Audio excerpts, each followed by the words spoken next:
Alright, what's up y'all, it's Lake2 here. As you can see by the title of today's video, I have every game from day 1 of the Global Challenge in Pokemon Champions. So, I'm not going to show you guys the results that I ended up getting because, as I said, this is every game. So, for those that want to be entertained by the video, I'm down to just let you see it without telling you how I did as far as, wins and losses and stuff like that. But, I must say, first impressions, I was very impressed with Snorlax. I brought him to a lot of fights, so you will be seeing a lot of Snorlax gameplay. I'll probably be dropping a separate video on Snorlax as well, for that matter. And obviously, as you guys, saw by the title and how I explained in the intro, Perish only. So this is with Gengar with Perish Song, Primarina with Perish Song, Sableye and Gengar putting in some work along the way as well too.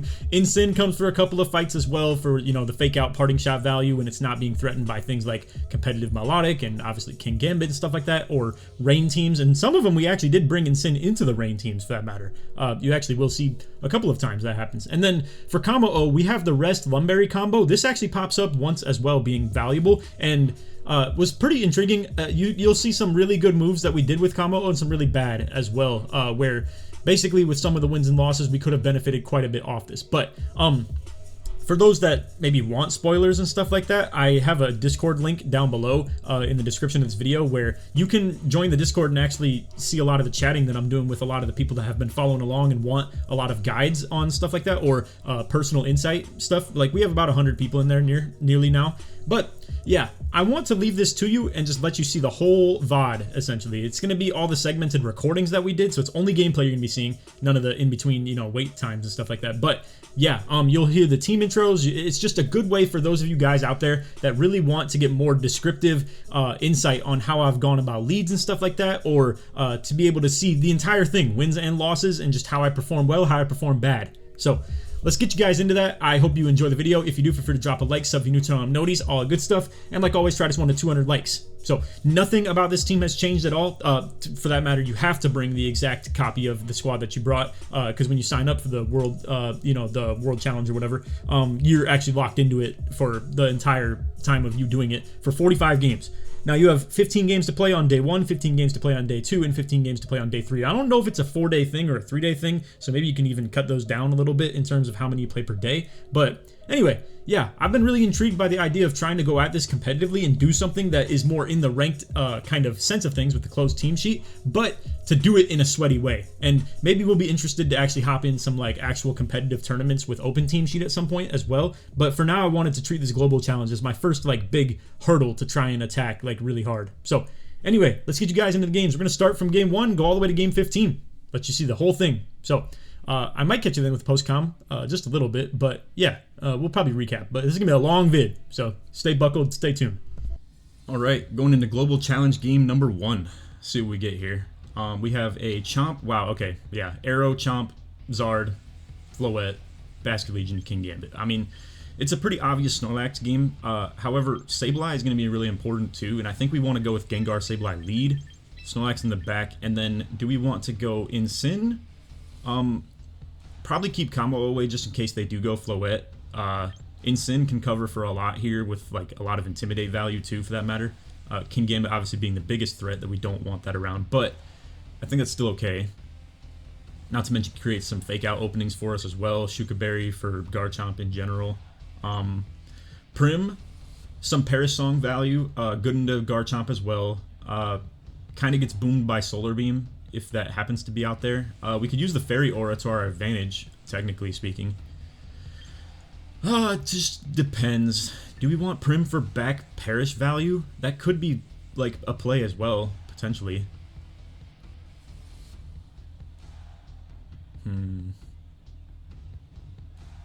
I think it's valuable. It's just we have to really execute a Perish trap very well on an Aerodactyl plus Zard lead.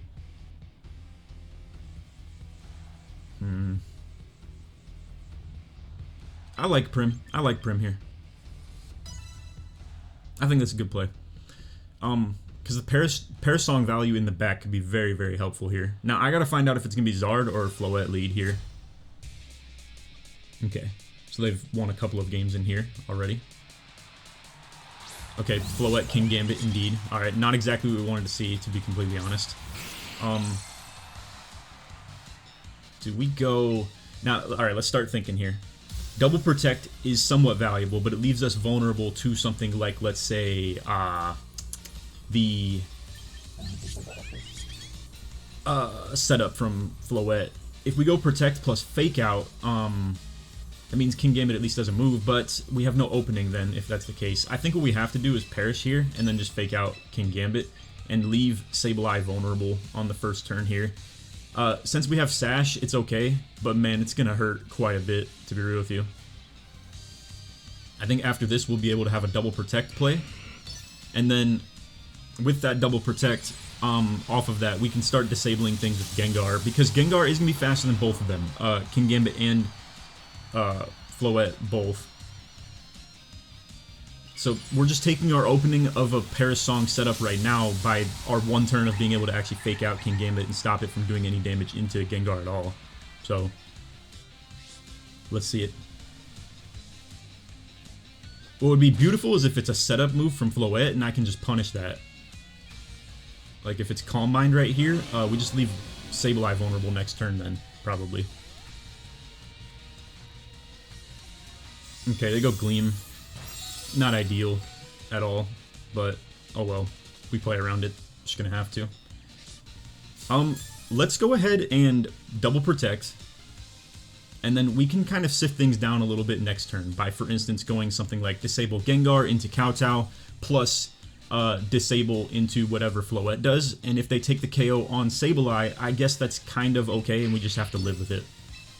If anything, it might be fine regardless, because we might just have to sack Sableye anyway. So, yeah, this seems like a good play right here. Where they could troll me is if they don't do, like, a good move on King Gambit right now. Like, if they do Swords Dance and we, like, you know, like, what I'm hoping is it's Kowtow Cleave 100%. Otherwise, we might be trolled quite a bit here. But I don't know if we have much better play, to be real with you.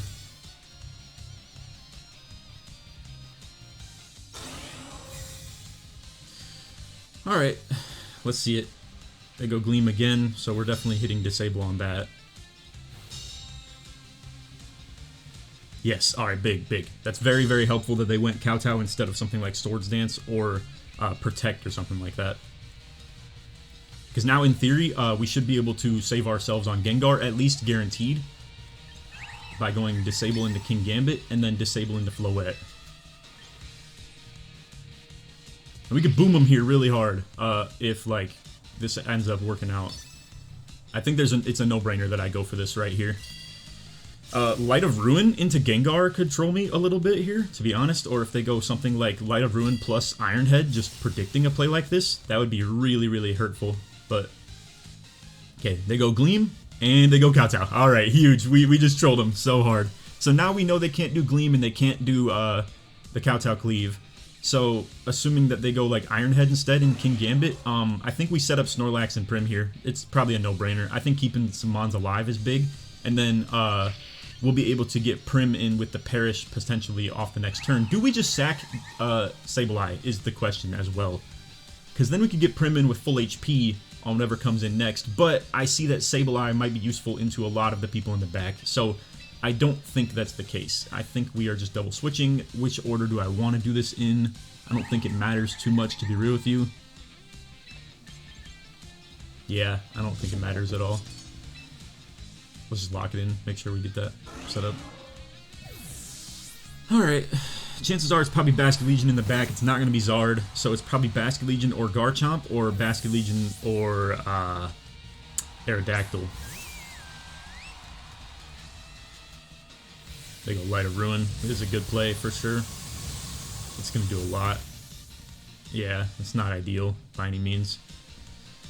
It takes so much recoil too. Okay, big low kick into the Prim slot. If we would have gone the other way around about that, it probably would have been even worse. So I'm glad we switched in the slots that we did right there. Alright, so we take two. I think they might want to go for a Snorlax KO, and we might leave him vulnerable to it, unless it's Basket Legion, in which case maybe we go Encore into the Basket Legion slot. I'm trying to think. Let's just see what it is first.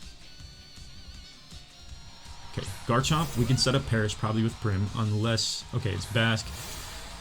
Is Basque Last Respect's huge damage into Prim. Yeah, probably, to be honest.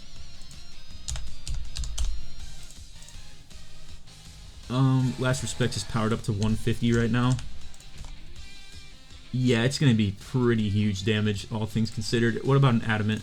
Okay, we live it, but I don't know if, like, with Garchomp combo up, if that's gonna be nice. Do we go for a double protect, potentially? I don't think so. Let's set this up. A little ugly, I will acknowledge, but okay, so this is gonna do huge damage. Yep, alright. Citrus Berry, save us, please. Let's see it. Okay, that's cool, that's cool. If they want to go about it like that, that's fine. That's a crit even, too. 2-hit? Okay, nice. So they're stuck using Last Respects now. And I think we're chilling now. We got Perish up, both are alive, we're gonna double protect and we win. I think it's about as simple as that.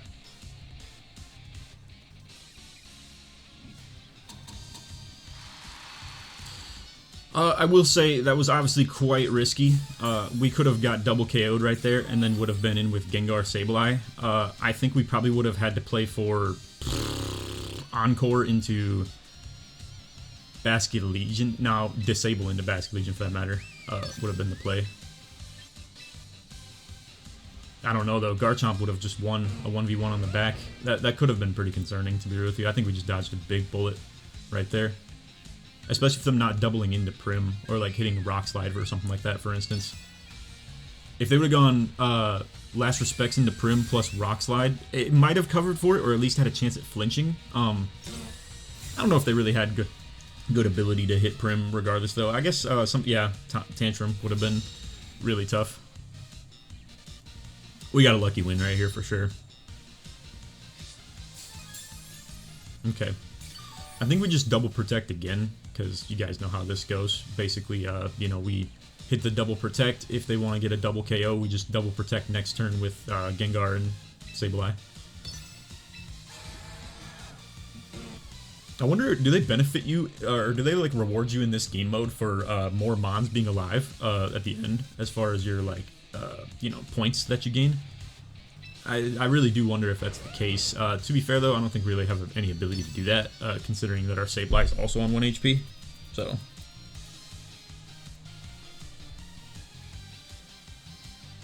But yeah, we have this one wrapped up, for sure. Alright, Prim's Protect fails, and Snorlax succeeds. However, he will get KO'd due to the Perish anyway. There you go, Quake. With no Protect. They're going all out. They're going all out for this. Ooh, Prim actually lives the Quake. Wow. Okay.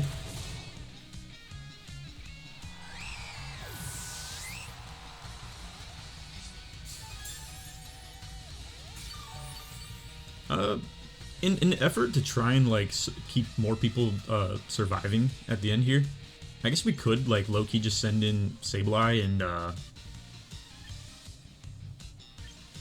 Disable or something like that into Garchomp, and then switch Snorlax out for Gengar, because Snorlax will be alive no matter what. So yeah, I think in an effort to just try and save more people, we could do that, if that's how the rank system works. I'm only doing this because it's, like, guaranteed that we win anyway. Yeah, this is fun. Because it's not like with spread damage, they force you to send someone else in. So it's kind of like we're chilling. If I'm not mistaken, Last Respects is disabled, and then if we disable this Earthquake as well to stop some spread damage, I think we're chilling.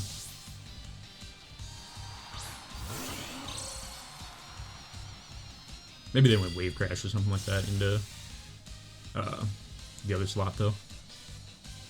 Ah, tough. Oh wait, we live this, unless it hits like 5 times, or crits me. Okay.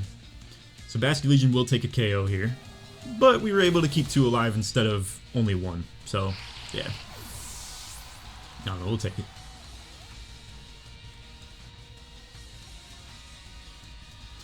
Perish KO on Garchomp, Perish KO on Basque. Didn't take Basque Legion's full HP just because he got hit by his own Earthquake though, but yeah, I'm not gonna lie, a little bit of a fortunate win right there. It could have gone a lot worse with, like, you know, a little bit of a different setup on that Primarina and Snorlax turn. Shoot, it could have even gone worse if they, like, got different moves, like a low kick into Snorlax plus, like, Light of Ruin into Prim. That is pretty threatening, and we need to start thinking about that moving forward. How to make Floette a non-factor, but I don't know if there's much we could have done about that in that moment right there. So, oh well. Good game, but yeah, a little bit lucky for sure. All right, we got game 2 of the Global Challenge here. Let's see it. Basque Legion Gardevoir, Klefki, very interesting. I don't know how we're going to play around that or what it threatens into us either. Kingambit and Garchomp. Let's start getting the wheels spinning here a little bit. Snorlax is like an interesting play that could like somewhat benefit us. It defensively walls everything except for like Kingambit low kick, and then pretty kind of walls Basque Legion. I think we really want Sableye though, potentially. I'm trying to think, do we want Gengar Sableye lead? No, because that could threaten pretty hard. I think we're gonna have to go a little bit different here. I think we go Gengar Prim lead here.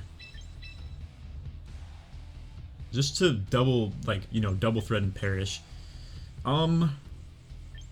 Is Combo necessary? Sorta to take care of Kingambit, to be honest. I think we're gonna need him, and then we'll just have to have him function as, like, Garchomp help too. And then wall Sinistcha and Basque. And speaking of which, we definitely need Sableye, so let's bring that squad right there, I think. Not much we can do about it at this point, so yeah, I guess just lock it in. We're probably planning on taking the Perish with Prim and then, like, protect Gengar, but we're gonna have to see how we want to go about it on the lead right here. It's gonna be a tough switch in too into Gardevoir off that, like, lead with Gengar. Okay, they don't lead it and instead go double Ghost. I think we're first turn flip turning with Prim here, to be real with you. Unfortunate though, just for the sake of, like, we're gonna have to take a Matcha on Prim. That's really ugly. Could we go Kameo right now? I mean, what are the chances they bring Garchomp and Kingambit at this point? It's gotta be only one of them and probably Gardevoir, right? So, say we go Protect.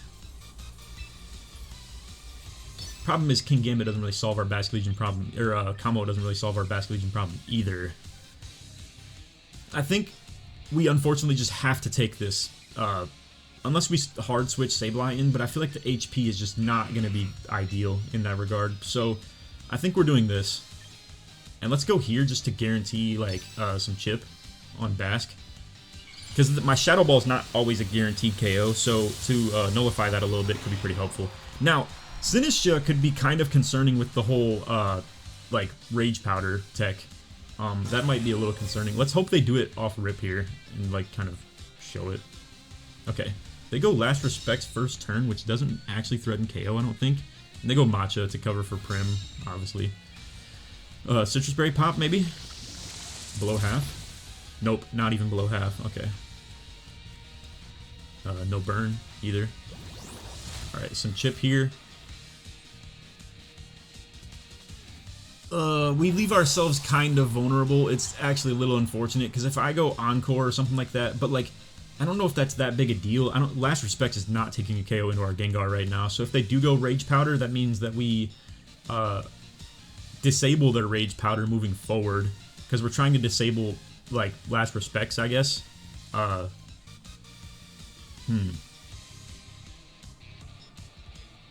Yeah, at least I think that's how we want to go about this. What's the worst case scenario? They switch in Kingambit into the Basque Legion slot? Probably. Honestly, are we even concerned about Basque? Like, at this point, now if he's not Scarfed, he doesn't outspeed, and if it's Last Respects, it's not taking a KO. Let me pull that up real quick. Okay, yeah, alright, we're already there, and then Gengar. Mega, we'll go find him. Last Respects, if it's 50 power, is a whopping... actually, it still kind of threatens KO. Okay, so I need to check that. We go...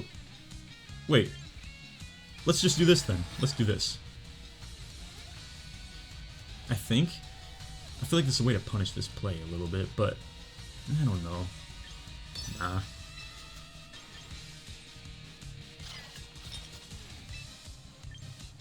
Okay. This isn't perfect. I can't lie. But let's see. Is it Scarf? It's not Scarf. Alright. We do take the KO, however, so we will take that. What does Sinistcha go for right here? Okay, just Matcha again. That's pretty big damage into Sableye. We don't really like that a whole lot, to be honest. And they burn our Gengar. And do they burn Sableye? No. Okay. It's not ideal, by any means. And it's Kingambit here. Okay. I think we get... Wait, well... Yeah. This is tough. Okay, so we have to go Kamo-O here, and I think what we're gonna do is we're gonna Encore it. Like, Encore the Sinistcha, that is. Because what I can't afford is for it to be Rage Powder, by any means. Like, I absolutely cannot have this thing Rage Powdering. So we're gonna Encore it right now and then disable it next turn to have it start struggling, probably. And then if we can take the KO on Kingambit, we now threaten whatever's in the back. Unfortunately, this also means that Gardevoir is going to possibly pop out here. I wonder if they make the switch on Sinistcha playing Force, something like that. It doesn't look like it. Well, actually, I don't know that yet. But... Okay, so the unfortunate play here is that they went freaking Rage Powder with a Gengar and a Sableye on the field, which is crazy. But now I can disable that, I believe. So we're probably just going to protect Kamo. However, that's kind of annoying too. Low key though, I think we just blast some damage. Because now if they switch out or something like that, I mean, this is kind of whatever. And then we could leave our double protect available for next turn too. So like, what if we just disable this now? So if they want to stay out here, we just make it so it's impossible to do so. And if they switch into Gardevoir, I guess we have like body press damage being threatened into it at least. The only problem with that is we probably just have to double protect and turn its fairy move off at that point, and then, or like whatever the heck it's doing. Could be kind of annoying, but considering they can only switch out one person at a time, this is kind of our play, if you ask me. Although, wait, is that even gonna work? Because it's gonna Rage Powder and then, okay. That's kind of ugly, I'm not gonna lie, but okay, oh wow, okay, so they switch out Sinistcha. That's a terrible play, if you ask me. I think they just fumbled pretty hard right there. Okay, they Prankster, yeah, they steal the Prankster. Oh, I see, okay. Well, that's annoying. This is very likely going to have to be a double protect now. It's either that or we hard switch someone in. Dang. Dude, getting Prim in here would be like so valuable to like threaten some Perish going in them, but I don't know that we like want to do that just yet. The other problem is that they could go Sinistcha if we start threatening damage, and that could be kind of annoying.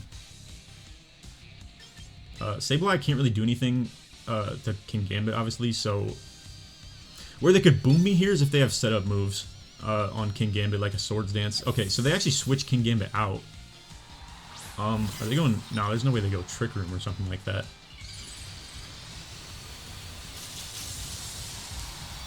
Alright, this game is well within the balance. Like, both players could win pretty well right here. We just have to, like, figure out our way around this. Once again, they're threatening Sinistcha Encore, or, like, Rage Powder. We don't like that at all.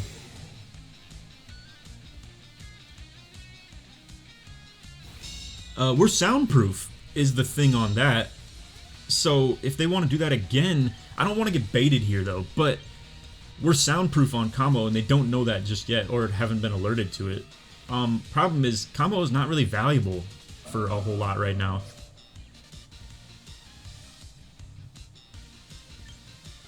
Gosh, man, there's so much in the balance right now.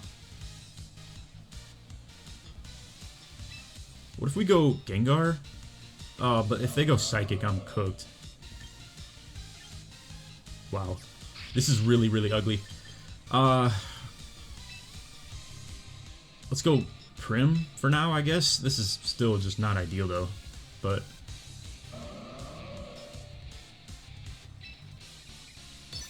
they're gonna KO our Sableye here if they go with Rage Powder. But then Rage Powder gets turned off. I don't know. I mean, it's not great no matter what happens here. Yeah, they're taking our, for sure, taking our Sableye. It's kind of whatever, though. Sableye didn't really have a whole lot more value going on in the fight right now. It's just tough, though, because I don't know if we're going to be able to get Prim Parasong off now. Yeah, that's not... We're not in range of a KO anymore at all. Or, like, we're so getting KO'd now. Man. What if we have to threaten Perish from both slots? I mean, at this point, it's our only play. Literally.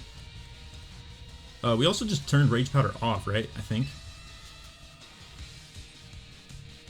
So I could disable Gardevoir. Although then it threatens with the Hyper Voice, but... Huh. And Prim's getting KO'd by Matcha, guaranteed. Dude, this is terrible. Wow.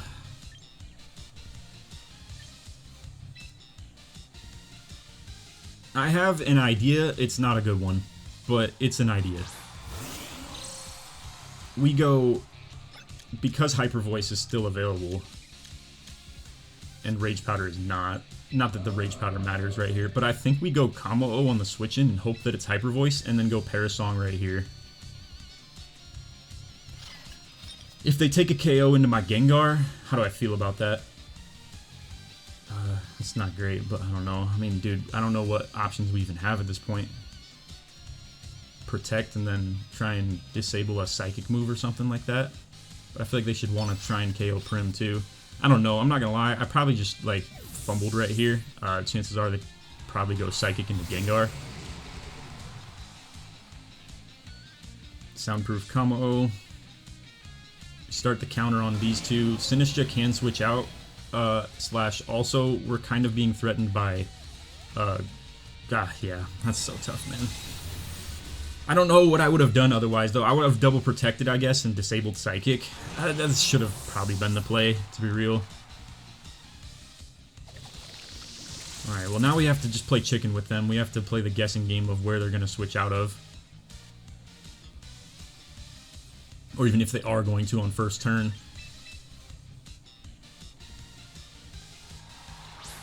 Psychic into combo is like a no-brainer here.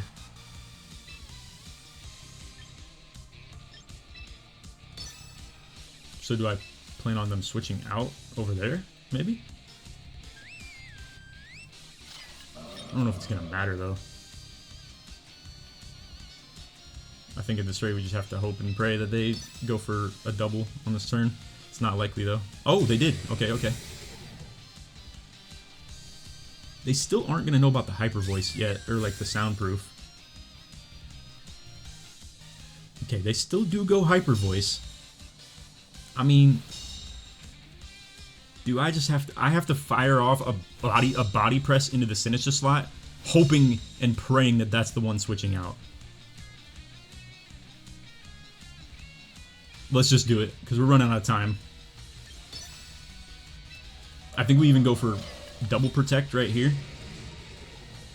I think it's the only thing that makes sense to do. Man. Come on. Ah, they didn't switch out. Oh my gosh. Alright. Okay, Soundproof. At least activating. Prim's probably KO'd here, to be real with you. Yep, okay. Okay, they can only switch out one. Unfortunately, they could just Psychic next turn, because now that they know that. Do they go Psychic on Gardevoir and switch out Sinistcha? Problem is, we have to let Gardevoir get KO'd first. Alright. We're gonna have to protect. We just have to, and hope that they don't switch out Gardevoir. Hope that they switch out Sinistcha and go for the Psychic instead.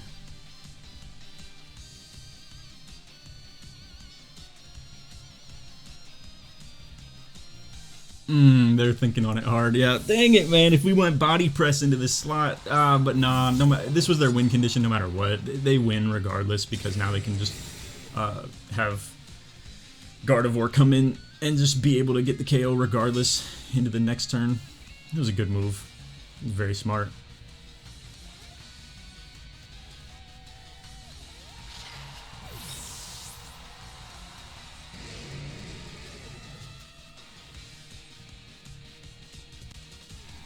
Yeah, this is one of those games where it's just a classic of like a lot of threats into Gengar and just like had no answers really, because they had the potential to lead both of them. Like Basket Legion, Kingambit, and Gardevoir, and then also Garchomp. Like, cool, man. That's just so impossible to deal with. We can sit here and hope that they go for Hyper Voice again on some dumb stuff, but no way it works. Should just be Psychic guaranteed. Yeah, GG. Man, and it's the worst too when it's Gardevoir, because it threatens Combo in multiple ways too, while also still threatening Sableye and also threatening Gengar. Like, we unfortunately just don't have great answers into, you know, Gardevoir. It's just how it is. It's tough. Dang, that sucks. So if you're ever gonna lose a game, it just needs to be the early one. Like, if I would have lost first, then won, I would have just still been plus 17.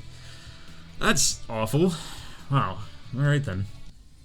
Alright, game 3 here of the Global Challenge. Once again, for the third game in a row, Kingambit and Basket Legion with a Mega Meganium / could be Mega Arrow as well. And Farigiraf, so tough balls for Sableye. I mean, do they want... It just doesn't feel like a Trick Room team, though, you know? It just feels like that'd be anti-priority is all. What's the deal with Snorlax here? Is he good? Kind of, yeah. I don't think we want Incin. It's just bad for fake-out purposes in general. Unfortunately, Sableye has to be brought for the sake of Basket Legion later, so we're going to have to deal with Farigiraf one way or another, which also means that it's probably going to have to either be Incin or Prim. Incin covers for Meganium a lot better, while also... it's tough. I don't know. Do we want Perish Value in the back, or do we want the fake-out Dark type in general? I mean, Sneasler is a problem even still, too. Boy, this is a rough squad for us, I'm not gonna lie.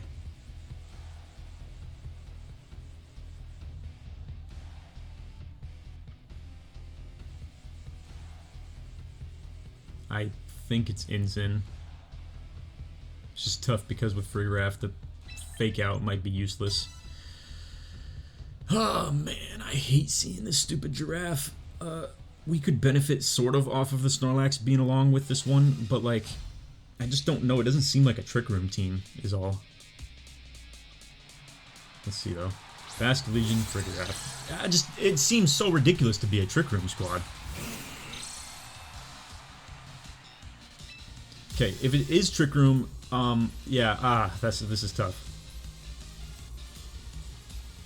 One way or another, we're protecting Gengar regardless. So there's no way we can stand in the face of these guys and like actually just be willing to do it. Do we want to Encore Bask and then like, I don't know. I mean, he's gonna hit whatever he wants to hit regardless.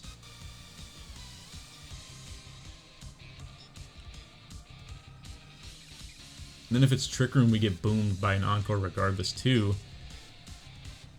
Man, this is awful. If we go Incin right now.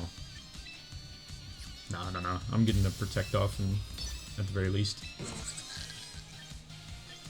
I think I'm just going Protect on Snorlax, because if they go Trick Room, then I can just combo it.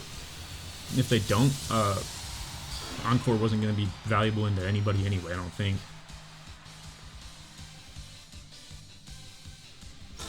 We're behind the ropes already, if you ask me.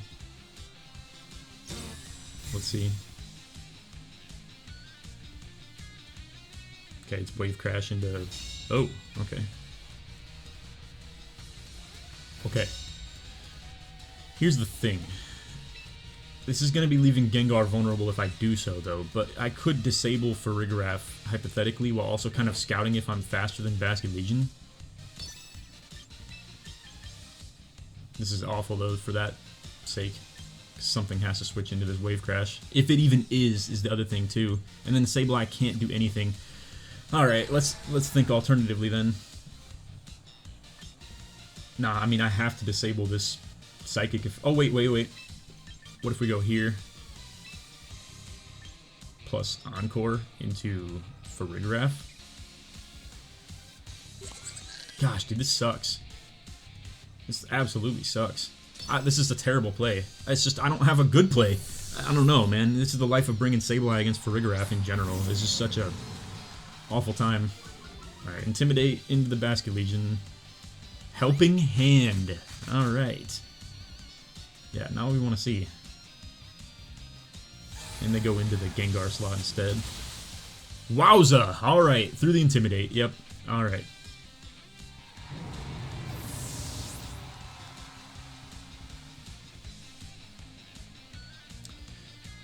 Okay. Well, we know it's stuck using Helping Hand now. I'm gonna have to just hope that I'm simply faster than this, like, that it's not Scarfed, I guess. Hope that it's not Scarfed and Jolly and blah blah blah, because if now we can disable Basculegion, it'll be pretty convenient. Although, honestly, if that's the case, why would I even disable him? I might as well just Shadow Ball him.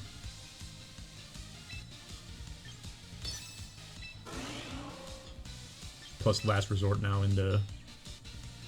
Yeah. This is the only play, and I just have to simply hope he's not full Scarf, like, you know, speed invested and, like, entirely. I don't think I have another play.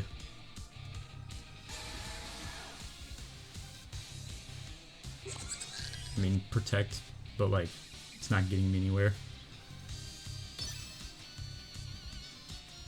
Alright, let's see it. Is this a full speed invested Basculegion? It is. Alright. Well, they went for Snorlax, which is crazy, but whatever. Oh man, it's every single one of these guys always is, bro, and it's just statistically not true, but every time I play one, they just are. Farigiraf's still stuck using Helping Hand, and this Last Resort should do about 50%, I'd assume. Holy! Alright, that's a lot. Oh, it's a crit. Alright, that's why. No Citrus on Farigiraf. What in the world item could that thing be having? And who are they sending out now that's going to be getting a Helping Hand boost for that matter too? Like Meganium, potentially? Kingambit. Alright. How long are you Encored for? 2 more turns. Okay. Low kick into Snorlax is huge damage here, to be real with you. I mean, a really good play would be to pivot around, but unfortunately, I don't think we really have much of a chance to do that. It's just got to be Last Resort into Farigiraf again. Because we need to get this thing out of here for the sake of it being threatening into our... Wait. Hold on. No. We could double protect. We could double protect here for sure. And if it's low kick, we could disable it. In theory. Honestly, we can just disable what the heck ever it wants to use at all. And just say you're going to have to use the other move that you don't want. But they don't even know that ahead of time. So they might just be thinking, wow, what a blunder. This guy just double protected. Yeah, they go low kick. Alright, we're going to have to stick Gengar's neck out here a little bit. But this is the way we could get this done. We disable low kick. Last Resort for Farigiraf. Hope that they low kicked again. And then we're going to have to... yeah, we got to figure it out from there. Just how it is.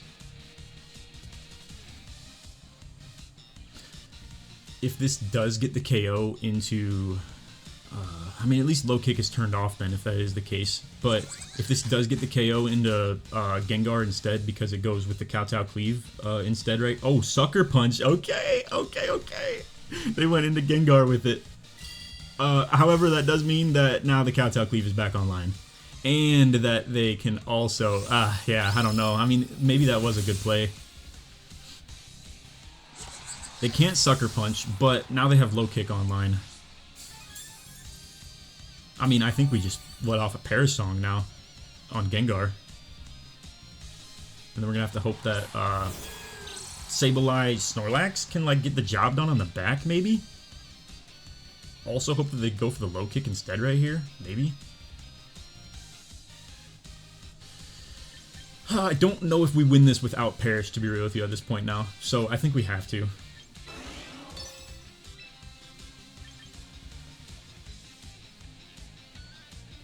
I think we would protect anyway, right here.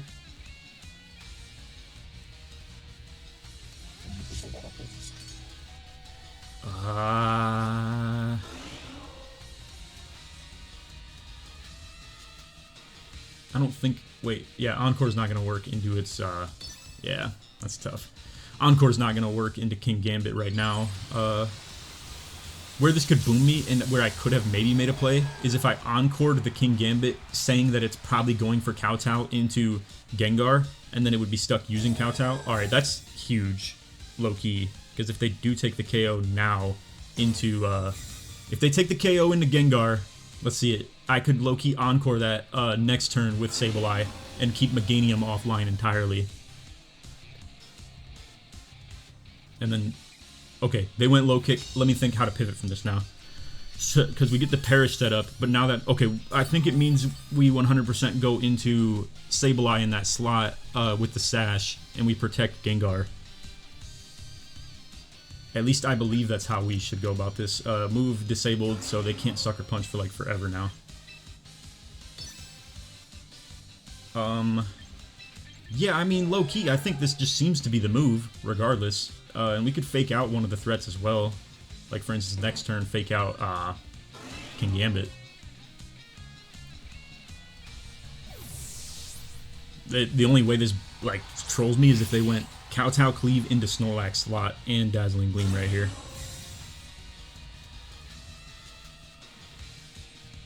What no? Double protect? They must be so afraid of my, wow. Yeah, we just benefited huge off that. Alright, can we switch Gengar out now? Or do we even need to? I don't think we need to. I think we basically just, go with... Oh, they forfeit, yeah. I'm trying to think how we would have gone about that. We would have faked out Kingambit, tried to have both survive, long story short, with Sableye with Sash intact, and then Gengar not really being threatened by Meganium damage other than probably Weather Ball, realistically. I think that would have been our out, because then we still have Snorlax in the back that could, like, protect next turn, for instance, too. A really tough opponent of team right there. That is most certainly what we hate to see, if we're being completely honest. But, yeah, I mean, Farigiraf was such a problem. And then still, Mega Meganium, not that big a deal as far as our squad goes, but classic, like, again, Vasculegion, Kingambit. I mean, every single team in existence just has these guys. It's honestly so annoying. Alright, the heater just started, by the way, so I apologize if it makes the audio sound really bad for anybody, but, let's see. So, Mega Frostlass being threatened, Mega Aerodactyl potentially as well, but that's pretty unlikely. Heliolisk is kind of interesting, especially for the sake of our, like, kind of Perish Trap team being able to Volt Switch out. I think he's the only switcher here, and then, like, technically speaking, Frostlass as well. Do we have like double threats into Gengar? I don't think so, right? Because, I mean, technically the worst case scenario would be Aerodactyl plus Kingambit, because then I'm threatened by, like, Rock Slide flinches. But Sableye could create the opening for us to potentially, like, set up the Perish on them both, and I just have to pray that we don't get hit first with a Rock Slide flinch, or just in general don't get flinched at all. Combo is very valuable here. It sure looks like. Besides the whole, like, you know, Frostlass thing, but is Snorlax valuable here? Tauros and Sneasler, probably not. I think we probably go Prim or Incin here. Incin, not likely. I think it's Prim instead.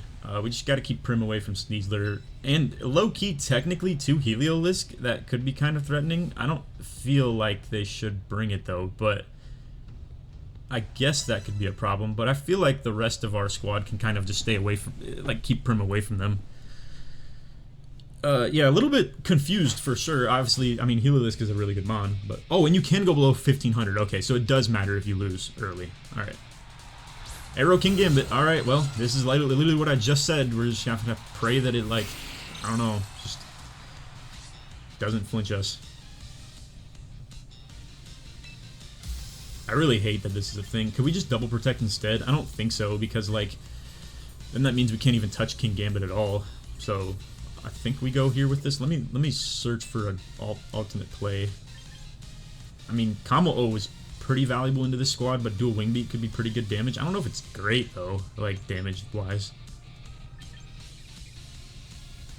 I mean, dude, let's just send it.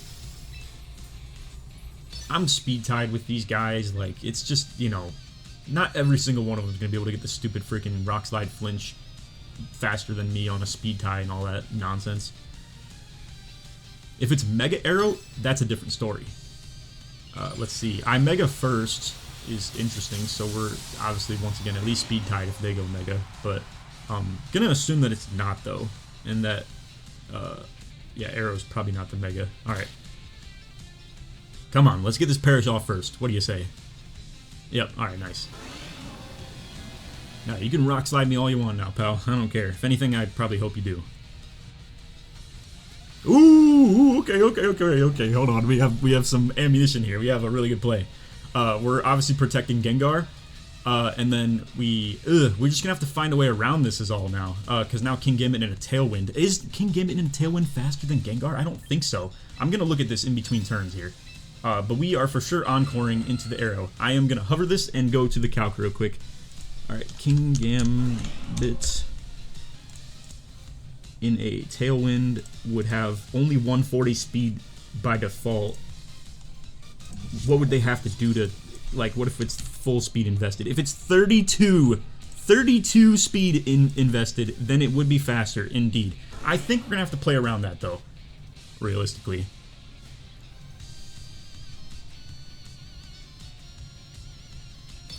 So I think we go here.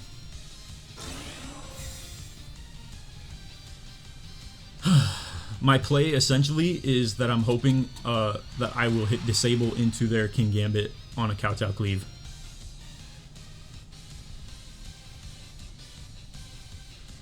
They went for Sableye instead, okay?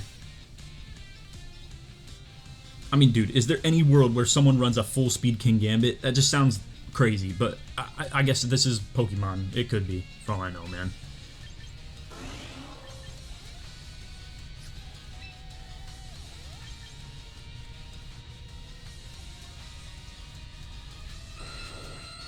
I don't know if we have much other choice, to be real with you. This is so frustrating, though. Is this valuable to go here instead? We've kind of lost any, like, point of needing Sableye right now, so might as well just save him for the back.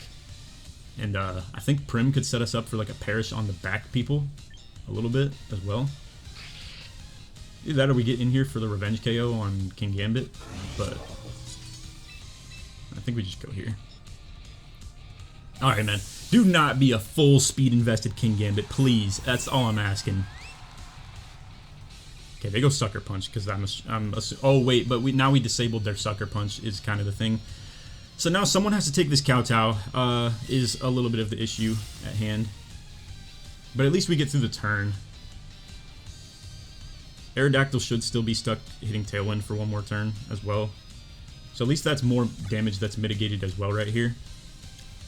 Because yeah, it's encored in a Tailwind for one more turn and then the Tailwind will end. So it's gotta be very likely Kowtow, right? So we probably just go Kamo-O plus Protect, I think. Or if it's Iron Head, we still Protect against it. If we send Sableye in here, we set him up for a Fake Out paired with Prim on the Perish on the backside. But I don't know if we want Sableye taking that. I mean, he already took one, and this is where he's at off that as well. So I think, long story short, here, let me just make sure we retrace our steps here. We go Kamo-O, and then we Protect right here. I think is the right way to go about this. What if I flip turn? What if I slow flip turn? I think I like that. We could get Gengar back in, potentially, or pair Sableye with Kamo-O.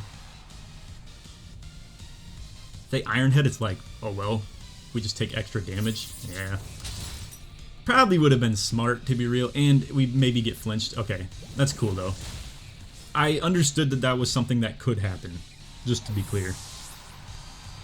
But now Gengar can threaten really fast Perish into whatever's in the back, and also we could just take a KO on Froslass. They can't fake out Gengar, and we could probably just double protect for that matter too, and the Tailwind will end here as well, so I think we're kind of set up. It's probably Froslass though, for being real, in the back, so Kamo-O kind of loses its value entirely here. But yeah, Tailwind will end right here. Part of me is going to have to consider, do we want to hit Perish even if it is Froslass? But, like, that's what would check for a first turn Protect from Froslass, while also, like, keeping me, you know, into threatening their back as well.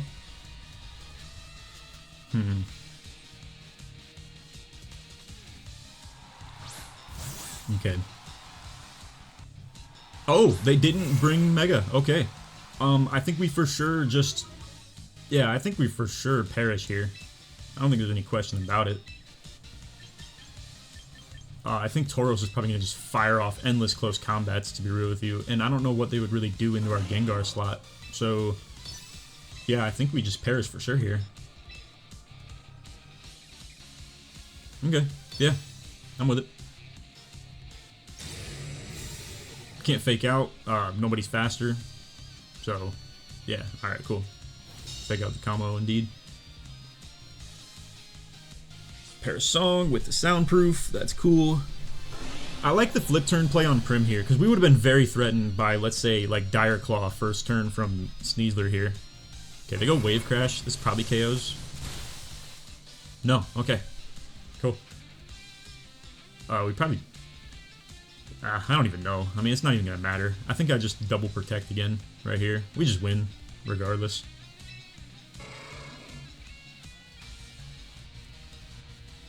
I think, at least. Yeah. Maybe on the between turn here, I actually hit Rest. Let's do it. Let's do it.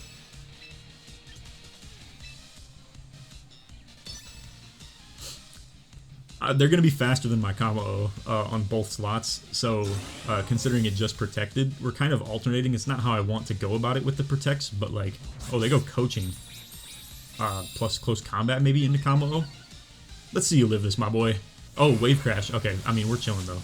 We live this easy. Yeah, like, no doubt about it at all. And now they're about to get boomed by our freaking Resto Lum Berry.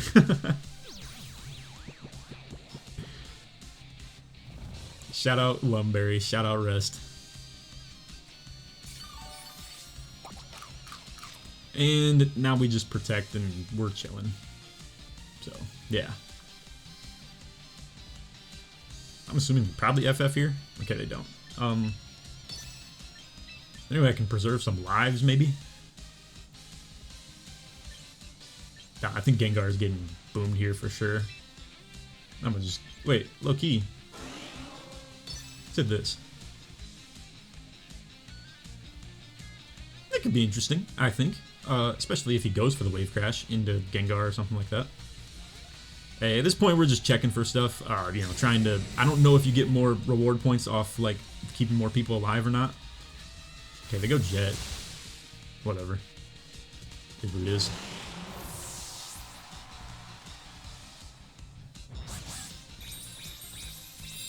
I'm probably just gonna go Sableye and fake out the Tauros in an attempt to keep more people alive, I guess.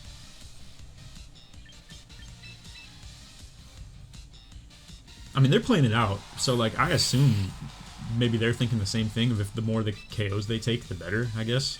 I don't know.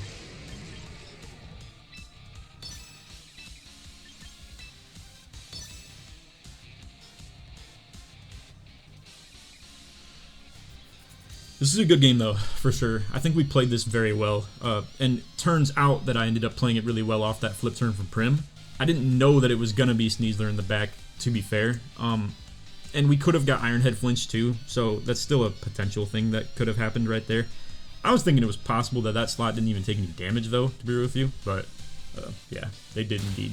So, I don't know, you know how it is, man. It's just Pokemon. Stuff can just fluctuate in terms of what you see. Alright, this is not a threat at all. And we're getting that HP back too, brother. I'm taking this HP with me. Then Soundproof Combo doesn't go down to the Perish either, so... Yep. Give me back that full HP.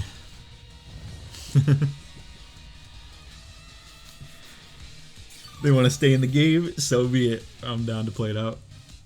Alright, there goes Sneeze their entire HP bar, and then Tauros, who's taking some recoil to Wave Crash, also gone. But yeah, he's at 48. It's crazy. That man took so much recoil damage. And then plus a fake out, technically, too. But yeah. GG's. GG's indeed. Alright. I believe that means we are 3-1 so far. This is our 4th game, I'm pretty sure. Yeah. Yeah, we started with the win, took a loss, won 2 more. So, yeah. Alright, nice game 4. We'll take it. Alright, going into game 5 here. We have a rain team. Pel, Archaludon. Alright, this is the, once again, the Aaron Zhang team. Now, how did we lead against this the last time? We led Sableye Gengar, I believe, and we were able to kind of take advantage of the fact that Sableye only had actually Encore, but it wasn't the exact Aaron Zhang team, because that one didn't have Encore. It does have Quash, however, and that would have boomed us in a way, so I kind of had to play around that. But I did, in that game, bring Gengar, Sableye, and Snorlax. I feel like that's still valuable into this exact squad again. So I think I'm just going to do that, regardless. I do have to question, is Snorlax a better lead for something like that? Nah, because the Fake Out allows us to set up Perish, so it's a little necessary. What do we do for the last slot, though? So Kamo-O was, like, interesting. I think I ended up deciding that something like Prim was valuable here, though, just for the sake of... Well, no, because the Electro Shot is still kind of concerning as well. Incin, just off the fact that they have the 3 ghost types, is kind of decent, too. Kamo-O, for that same reason, is actually kind of bad. Yeah, I mean, Incin is, like, decent value. I ended up saying this in the last one, come to think of it. I don't normally bring him to the rain teams, but this isn't, like, so much of a full-on rain team. So, yeah, I think we're going here. Like always, the thing is, Prim could be kind of valuable on the back line with the Perish next to Snorlax that we haven't really seen in action yet, but I can believe that in theory would work good with such a bulky Mon, like having a Perish Mon next to it too. Alright, they're 1 game above. Alright, so they indeed go Arch plus Sableye. Let's see if they know about the whole, like, this is threatening into them kind of situation. Because I'm not gonna lie to y'all, I mean, we just simply go Fake Out Perish, and I think we're just chilling. Like, yeah. Because then it's Double Protect next turn.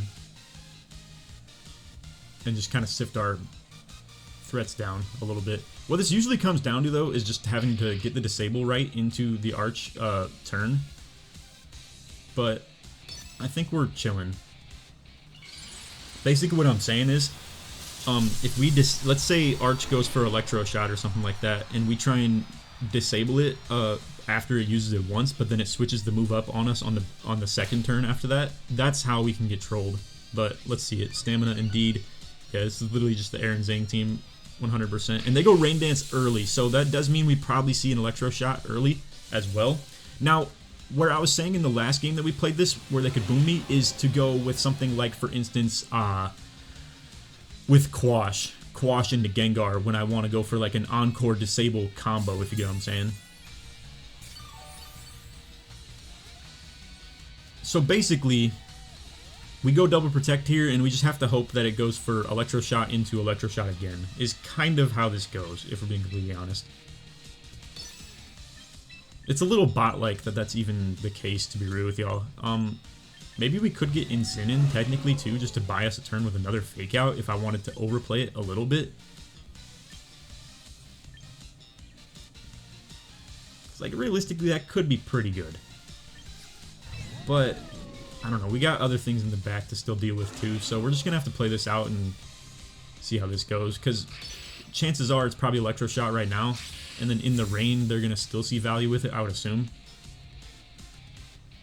But yeah, that Quash play is very, very intimidating, I can't lie. Yeah, and they do have it indeed, and they're going for it, so, yeah. Alright.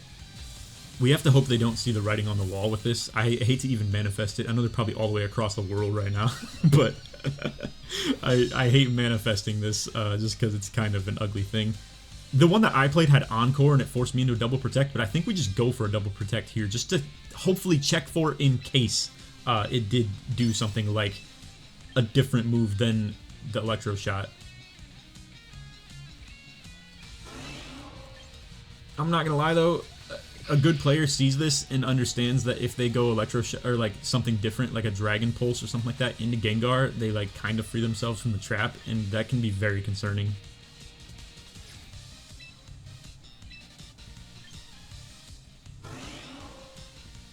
But I think we still rock with this.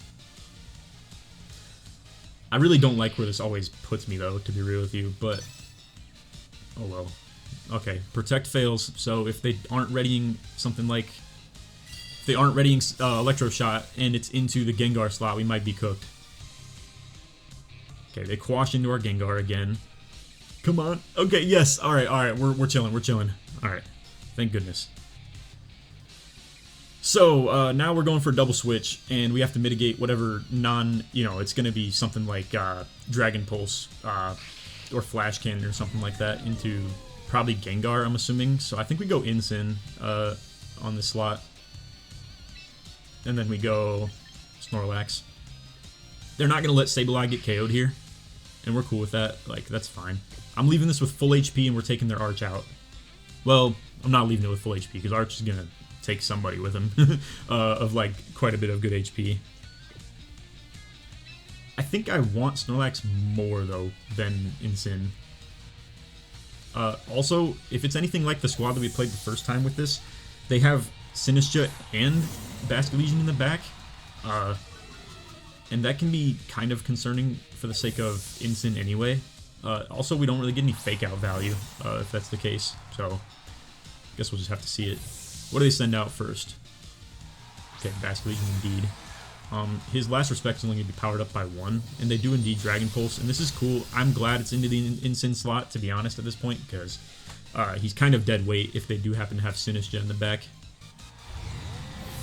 Not really, because he's still Dark-type, like, damage value, which is still pretty helpful. I'm trying to think, how did we get back into Sableye the first time we played against this squad? I think what I did, I'd probably leave Incin vulnerable to this and go like Lariat into Basculegion, or even Parting Shot potentially, just in case they don't go for the KO. Because I will be slower for sure. And then I could Encore Sableye. Or Loki, I think...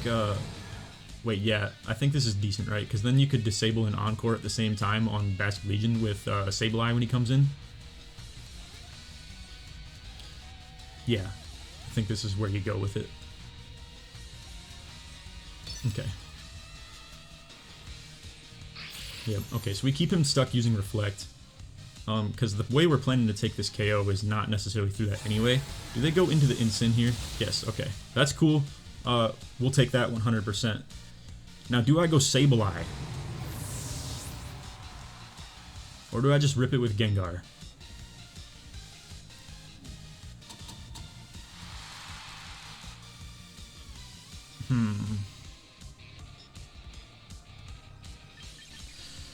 What was the situation here?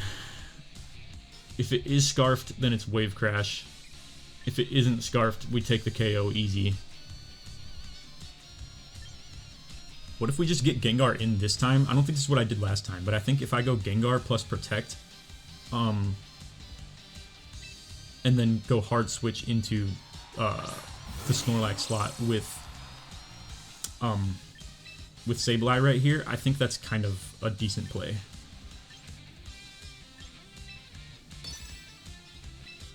Because yeah, there ain't really much to do here anyway. So we do this and disable the Basculegion. Just in case it's Scarfed, then it's going to be spamming Wave Crash. Let's see it too, just in case. I want to find out. Oh, wait. Oh, okay, yeah, it switched. That makes sense. My bad. It's kind of annoying, I'm not gonna lie. Just because, like, now we don't feel as safe hitting the Shadow Ball because they could hit Rage Powder. Okay, they did go Wave Crash. What if we just send Snorlax in here?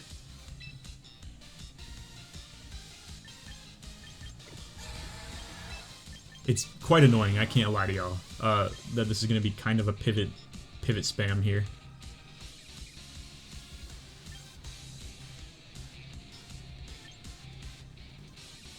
I wish we had a Protect available on Gengar right now. That'd be great.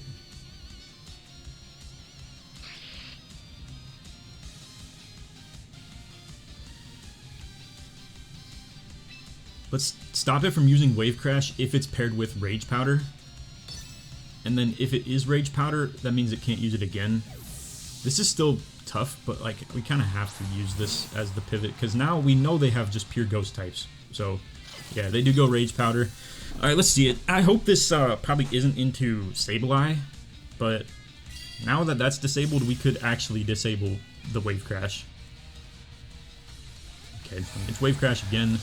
They go into Snorlax with it. That's going to be huge recoil damage, by the way, for that matter, too.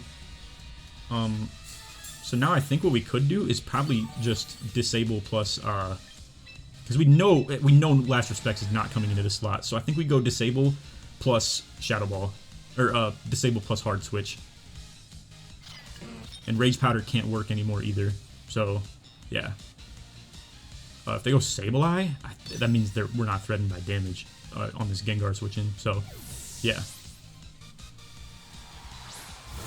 Big Snorlax just being a pivot demon. Okay. Even if it's not Scarfed, I just think there's no way Last Respects is coming into this slot unless they make a hard read. Okay, and we're chilling on that. And they go Matcha, but that's cool. This isn't concerning at all. So now we threaten Basculegion hard. But if he's Scarfed, that's like kind of something we can deal with. And if he's not Scarfed, I feel like we could just Encore him, potentially. So I feel like taking a Sinistcha KO could be kind of useful here. Just in case they... like, I feel like the no-brainer play is to switch Basculegion out, get Sableye in. Yeah, I'm gonna play around that. And then let me just check one more time. It's disable, so we Encore him right here. Just in case he's not Scarfed. Protect. Yeah, okay, this was the obvious play. Protect on Sinistcha would be kind of annoying right here. I'm not gonna lie. Okay, it's not Protect. So we do get the hit on Sinistcha. Does it take the KO? I forget what HP was at.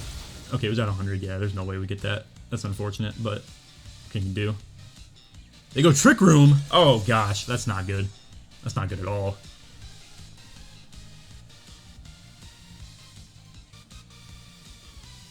Wait, we can Encore that though. Yeah. Yeah. Okay, and chances are that Sableye is not really threatening.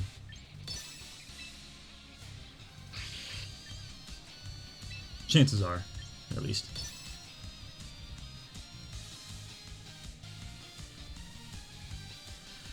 Now, what we have to figure out is how do we deal with Basculegion in a Trick Room. We didn't find out if it's Scarfed, is the thing. Oof, that's interesting. Okay, we do take the KO on Sinistcha because of the Encore. It's going to be stuck using it. It's negative priority, so Loki, where we could have boomed them right here is by doing that. I didn't even think about this. Hitting Encore into the Trick Room and forcing them to turn it off. And hitting, like, Sableye, for instance. Alright, we just double protect here, sift down the moves that are going to happen, and then we just disable into Basculegion, no matter what it does.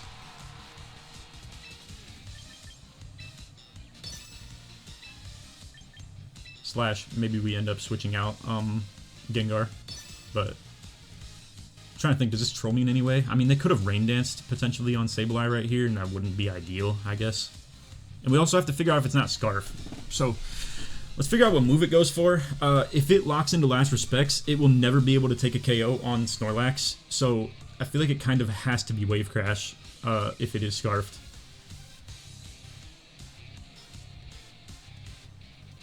Okay. With our minute 30 timer here as well, we're gonna have to start thinking ahead a little bit. Trick Room turns, I feel like 2 have passed probably, but I could be mistaken on that. I don't really remember entirely. Alright, double protect. What does Basket Legion do? Quash into Gengar, making sure that he keeps his Basket Legion safe in its last respects. Into Sableye. Okay, okay. We're playing this safe. I don't really care. It is what it is. We're hitting Disable on Basket Legion. Stop him from using last respects. I don't think we get punished for this at all, to be real with you.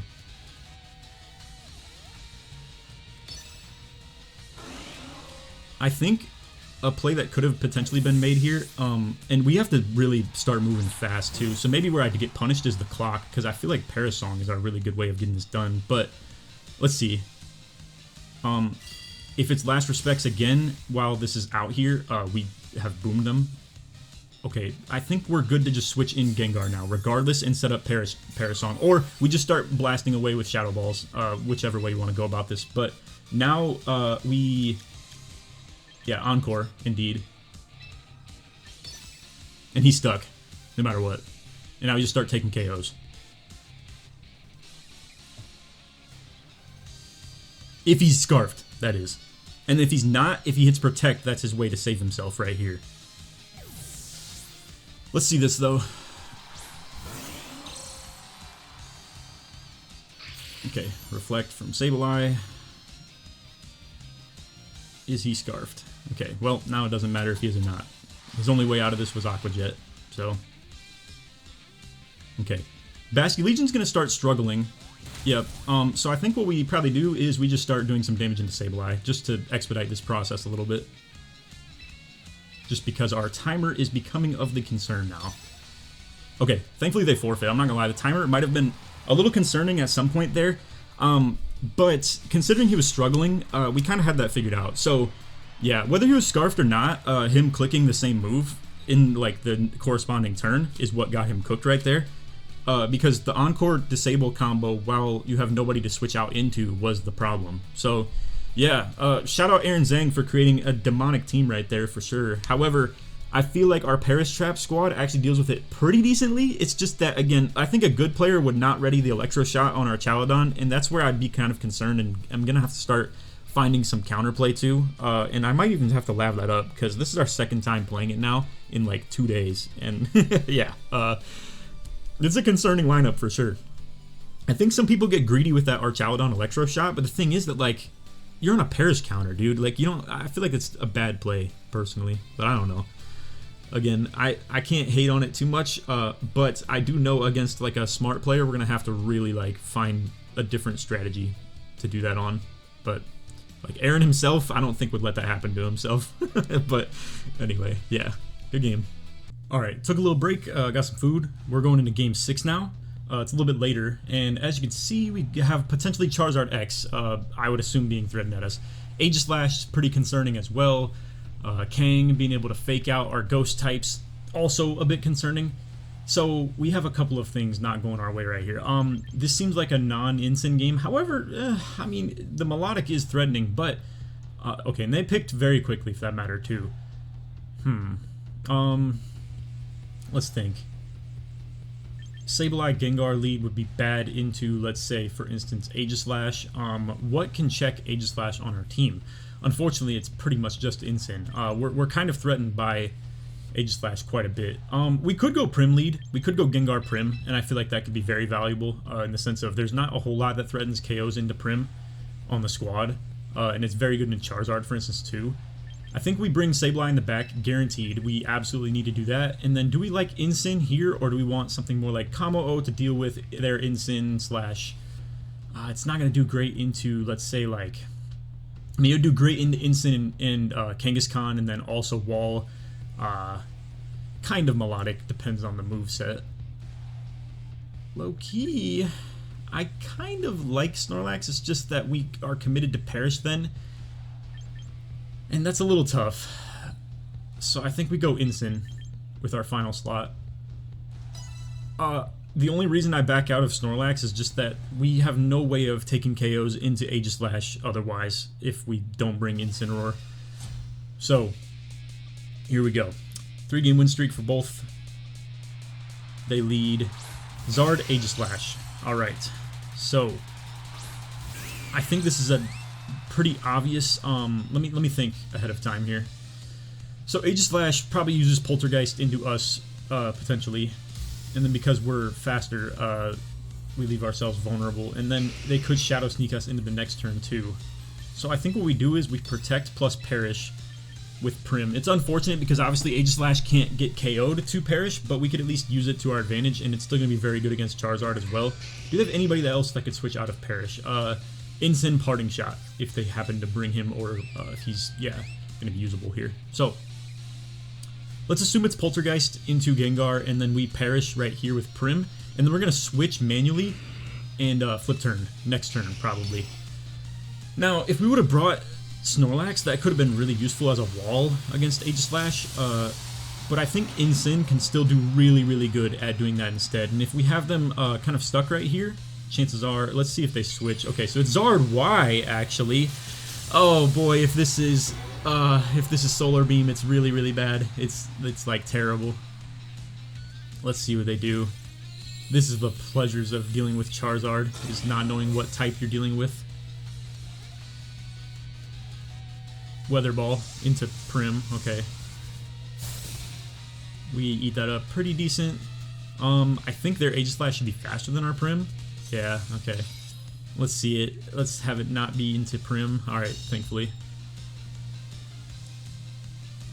Now, I feel like it's obvious that they need to Shadow Sneak into the Gengar slot. I think, unfortunately, if we do get hit with a Solar Beam on Prim, that's just really unfortunate, and it's not how we want to go about it.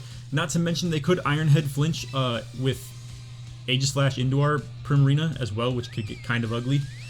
We are faster than Zard, so we could stop it from using Weather Ball, but I don't know that we necessarily care about that. Now, to be fair, yeah, I have to get something moving pretty quickly here, because we obviously did that first turn, so I think it's going to be Incineroar plus Flip Turn. I'm low-key kind of threatened by both slots, by a Protect, or King Shield, potentially. Now, I don't really know why they would protect Zard, though, so I feel like I'm planning to Flip Turn him. And we could even, if we really, really needed to, into our own slot, but I don't think we want to do that. And, again, I don't really see a world where they even protect their Charizard unless they foresee a play exactly like this happening, and they are pretty intelligent about the whole Perish Trap style. Let's see. So they go King Shield with Aegislash. That is what we were hoping to see right here, big time. And Zard Weather Ball. Okay, we're going to eat this up really good on Incin. And also, wow, that's a lot of damage. Okay, I guess that's just Life of Sun boost. Alright, so we're able to pull off the pivot pretty good here. There is a world where we could just double protect, potentially, on both of these counterparts right here of Gengar plus Incin. Because really, if I'm not firing off damage with Gengar, which I don't really plan to because Shadow Sneak is still threatening into Aegislash and it's back in shield form. So, basically what I'm thinking is double protect. The count's going to hit 2 right now. Off the double protect, it'll hit 1. And then... Or wait, let me backtrack and make sure we have... Yeah, okay, so we're at 2 right now. Double protect puts them at 1. We could probably leave Incineroar out here as well for the final turn, and then maybe get back into Sableye or something like that. But long story short, I think double protect is the play here for sure. I guess the alternative is, if I feel like it's obvious that they're going to go with damage from Aegislash into Gengar, which it kind of is, I could potentially go Fake Out right now so that we could keep Incineroar safe and not even take him off the field, if you get what I'm saying, next turn, where we would have a Protect available. So we could do that, because then, yeah, that'll actually be pretty clean, I think. And then Gengar's the only one that we have to switch out. I think I like this quite a bit, instead of the double Protect. Because we save Protect for Incineroar for the next turn, just in case. Okay, they go Protect on Zard. Not really a concern. Let's see some damage go into the Gengar slot right here with the Poltergeist, potentially. If they have Sacred Sword, that'd be kind of... Oh my gosh, they go close combat. They like predicted the play. Ah, man, I hate that. I hate that so much. Now, they very well could switch out Aegislash on this turn. Unfortunately, we've left ourselves kind of vulnerable to just having to deal with that, to be real with you.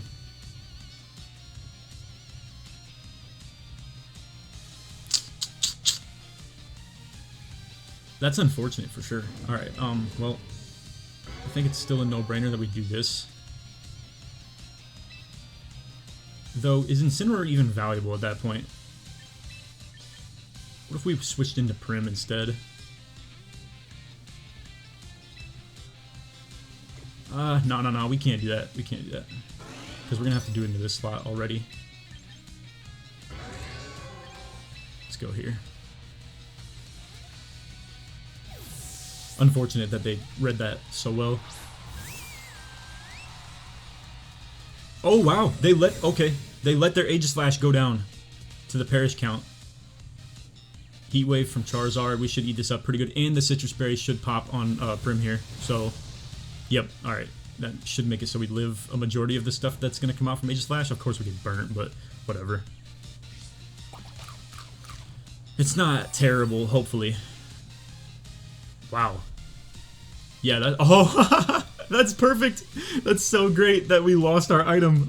We lost our Citrus Berry to the Charizard weather or the Heat Wave, and then Poltergeist did no damage because we lost our berry. Wow. And they let their Aegislash go down to the Perish. I did not see that coming at all. I don't know if they were trying to play around the switches maybe, or if they yeah, I don't really know what the plan was there. Alright, and thankfully, I'm not gonna lie, this is good for Incin to be on the field anyway, because we're okay with letting Incin just get KO'd, because we're not trying to get the melodic competitive boost anywhere. So, I believe we should live majority of things. A little bit of a double up with, like, Stomping Tantrum plus... I mean, long story short, we're leaving Incin out here and probably just going for, like, Parting Shot. Best case scenario, I'd assume, into Garchomp. But I do think we want Perish on Prim right here, 100%. In theory, Moonblast into Garchomp could be valuable too, but I do still feel like Perish is the right play. Could we protect and sack Incin and then get... Low-key? Better play, I think. This creates an easier opening for Prim on the next turn to go for the Perish, because if we just let Incin go down right here... Yep, okay. We can probably fake out the Garchomp. Okay, yeah, we use our Shuka Berry. It's not like it's gonna matter though. But we could probably fake out the Garchomp, or if that's Scarf now, that's low-key not even very threatening, because now it'll just end up taking big damage onto its Melodic. They go Coil though. Before we make a turn on this, I have to ask myself, and at this point I think it's more obvious, let's look up Garchomp real quick. Boom. Garchomp into our Prim. Earthquake's doing 30 to like 35, so if we go Sableye right here and just set up Perish, and like even fake out the Melodic, or we could still, actually Encore is probably the better play, for sure. So I think that's like a no-brainer.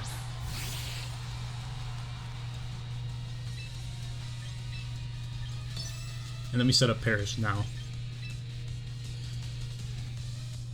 Reason I'm doing this especially is because now Melodic could set up like, it's probably a Hypnosis set, so we don't want it to put our Prim to sleep. So going for the Encore right here seems like a no-brainer. And as long as they don't have big burst damage to like take a KO into Prim, or get a crit here or something like that. Okay, yep, we get Perish set up. Now, I don't know, however, if Prim is going to make it through more than just this next turn right here. As in, we'll make it through this one, but the Protect is going to be kind of mid, just because we will end up going down to the next Burn Tick. Yeah, for sure. So, what we could consider is an idea of going Disable on Garchomp, and then also go Moonblast. I mean, because what do we have in the back? Just just Gengar. Double Protect, we still get KO'd on Prim here, so there's really no point in double protecting, in my opinion. So I think we just do this. Yeah, it seems like the right way to go about this.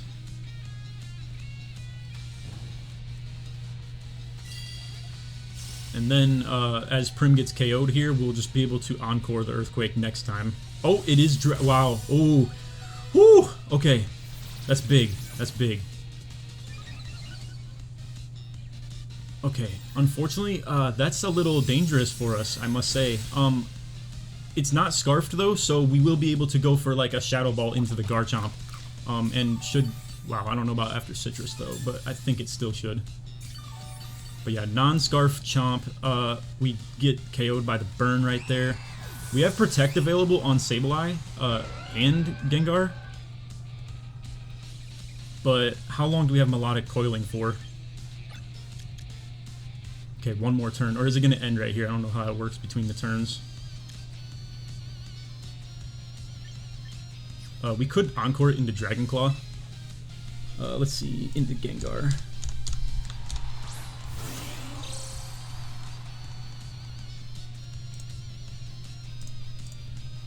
Dragon Claw does 52 to 61%. How is Melodic's Encore still? Yeah, okay, so we still have one more turn of that. So as long as we save our double protect, or save our protect for next turn, and I believe we can't get KO'd by the Dragon Claw. So I think we save our protect on Gengar for next turn and Encore the Dragon Claw right now. Might even just go Shadow Ball into Garchomp as well. Should be safe, I think. Because we should be able to take a KO on Chomp, especially considering it's not Scarf, so we're just faster. So we should outspeed and KO with Shadow Ball here. And then Melodic is stuck clicking Coil one more turn right here as well. And then we'll have this sorted out on the next turn as well, just to be able to protect and let Melodic go down to the Perish count. Very big play by Sableye to get the Encore into Melodic with the Coil. That like was a huge game changer. And Sableye's count is still there, however, is slower than Melodic, and also we just end up, oh, okay, they forfeit, yep. You see the writing on the wall of us going Protect on Gengar, or they probably don't even have KO capabilities, to be real with you. So, good game. That was a sweaty one, though, for sure. That could have got really bad, and we played pretty well through that. So, great game. Riding the 4-game win streak right here. We're 5-1 now. Good day one so far. All right. So they have Lycanroc. Interesting. I think that's Dusk form. I'm not positive on that, but Hisui Zoroark. We hate that. We absolutely hate that. Let's think. Incineroar is still valuable into majority of the squad right now. A lot of physical attackers. 5 of them actually, for that matter, except for Zoroark. And then Incin is still valuable against Zoroark too. So I think we go Incin lead. Plus we could Gengar and then probably like Protect. The problem is I don't want to get baited by myself hitting like a Fake Out or something like that. But I think... What if we go here? What if we go Incin plus Kamo?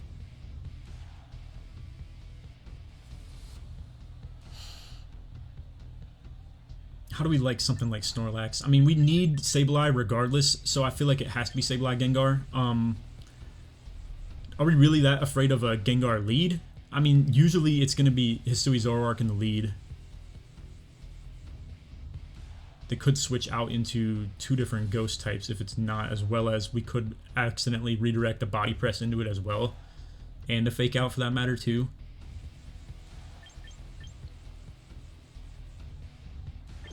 Let's do this instead.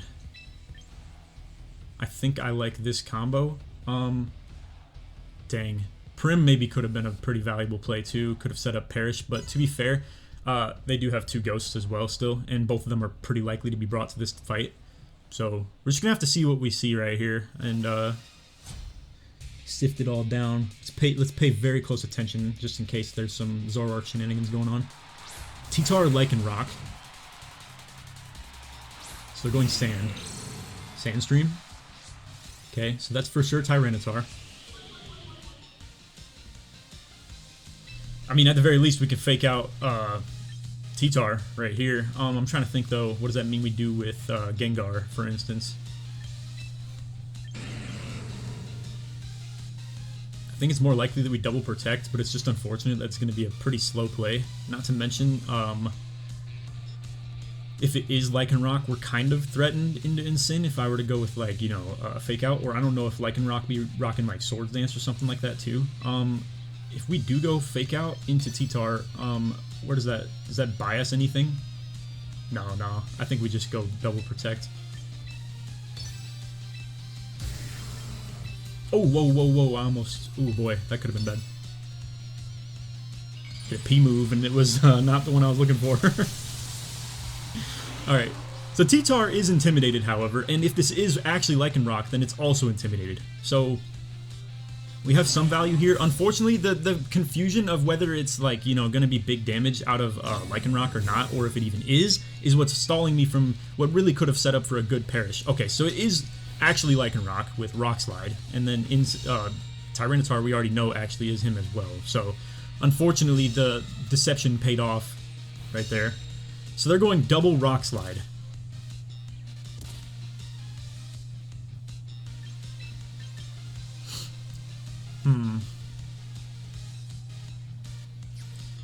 I mean, it sucks because I want the Parting Shot, but we have 2 chances at being flinched if that's the case.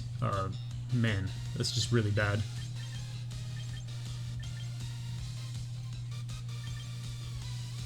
But I really want to send Kamo into these two pretty hard.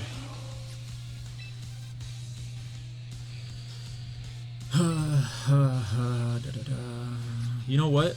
We're going... Nah, we can't double switch. I gotta stay here. No, you know what? Incin health is just too important, though. This is ugly. It's definitely not clean, but since they're both double intimidated, this could be kind of valuable. The only thing is now they're gonna be able to switch out of either of these two. It still could be Zoroark in the back, but it's gonna be way less likely. Okay, Rock Slide, Lycanroc. 0 damage into Kamo. And then let's see what T-Tar goes for here. Rock Slide as well. Okay. Now who do we want to... we could either Fake Out or we could potentially... I mean, no matter what, we're definitely body pressing right now with Kamo. It's like a no-brainer. I feel like they're going to want to keep their Tyranitar safe and go with like a switch. Or they might even just double switch potentially. And maybe it's like Zoroark and Basculegion in the back or something like that. And then our body press is useless. But who knows? I don't think we can easily play around that right now. So, pretty much just have to ask, what do we think they're going to do here? I'm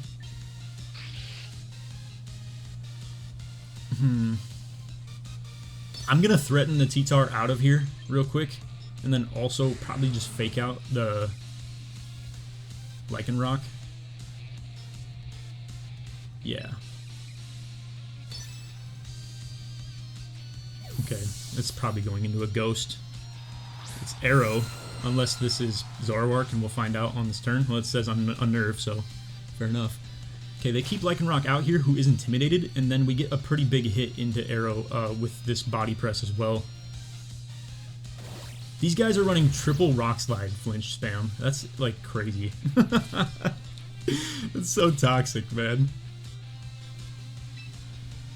Do we go Protect here? Or do we just fire off a body press? It could be Mega Arrow, but like, now switching in was kind of bad for them. What if we go here and just Intimidate again? Low-key, what if we just do that plus the body press? Go body press here plus Intimidate and then threaten to Fake Out into Arrow next turn too. I think we're rocking out with that. So that we can cut the damage of the dual Wing Beat a little bit right here as well. And then Lycanroc is like -2 attack now. It is Mega Arrow. Okay, this dual Wing Beat is going to do a lot more damage then. Hopefully Kamo can survive this combo up of like a Rock Slide, probably, yes. Plus also going to be dual Wing Beat but intimidated. Let's see it. 1. Okay, if it's not a crit, we live. Alright, bang. Now, no flinch, please. That'd be huge to get this body press off on... Let's go. That's big. That's big. Okay. If we fake out Arrow, do we think T-Tar can even A, outspeed? No, I don't think so. Unless it's like max speed invest or it's a Scarf or something like that. But I think what we like here is potentially to go rest on Kamo-O plus fake out into Arrow. We just got to see what else they have. I think we haven't seen one of their Mons. We've seen, yeah, T-Tar, Arrow, and yeah, the Lycanroc as well. So they have Basket Legion still, potentially Zoroark, but like I think technically the only way that would work is if he was the 4th slot, because now he would have had to be disguised as something. And they've sent 3 different people out. Okay, it's Bask. That's not ideal, I can't lie. Unless we think it's Wave Crash and I'm just willing to like let them take a trade right there. Which I think I might be. So like for instance, if we go rest plus fake out into Arrow.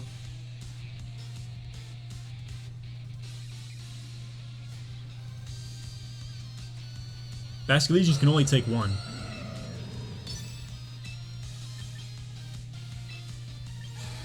I think this is our play. Maybe we could have done things better, but I don't really want to hard switch into anybody anyway. So let's just hope that it goes Wave Crash into Incin. Flip turn. Okay, yeah, that's okay. I don't hate it. That means we have a full health and we can threaten fake out from Sableye. That's actually huge. Only problem is they could go into Basket Legion with either slot now. Do we go into Gengar now, potentially? Just to stop them from switching out, and then we can leave... oh, that actually might be huge. I think that'd be a great play, actually.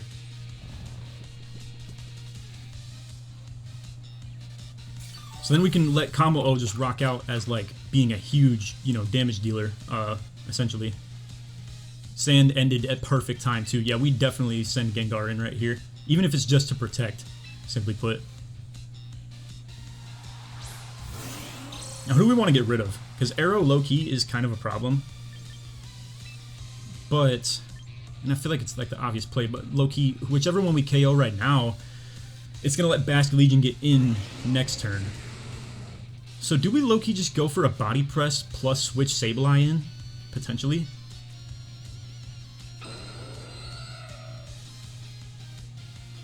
I think that could be a pretty decent play. He is low HP, though, all things considered.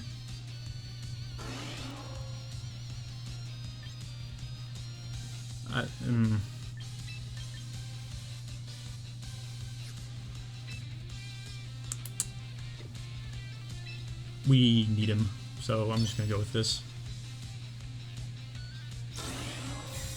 It extends the amount of turns that we have an option to like get something like this to work too.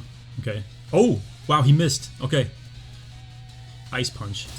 They tried to double up. That would have been a very big play, all things considered. But oh, you're kidding me? No. Oh my gosh, that's terrible. That's so bad. That's like literally just, oh my gosh, that is so freaking terrible. You can't rest to stop the freeze from happening. Oh my gosh, dude, that's so stupid.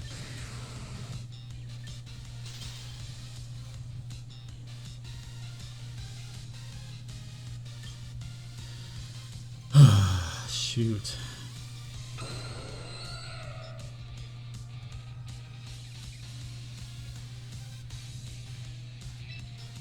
think we have to go for an Arrow KO now. Ugh, so bad. Big old Rock Slide. Okay. It's not big damage, but it's definitely enough to have a follow-up hit on, we flinched too. Oh my gosh. They go Ice Punch into Gengar. He's Scarfed. He's got to be Scarfed. Guaranteed now. We know that for sure. Dude, so annoying. Holy moly. What a stupid way to win the game. Like...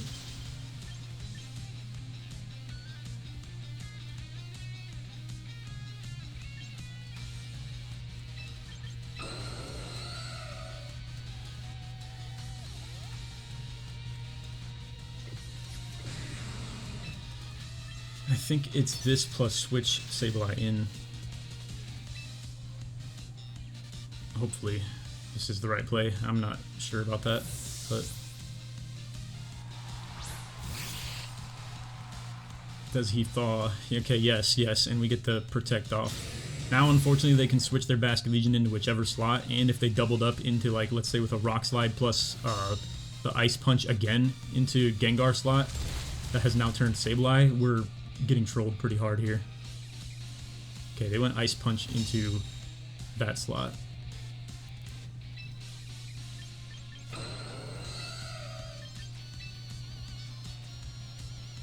I couldn't tell if we live a dual Wing Beat again.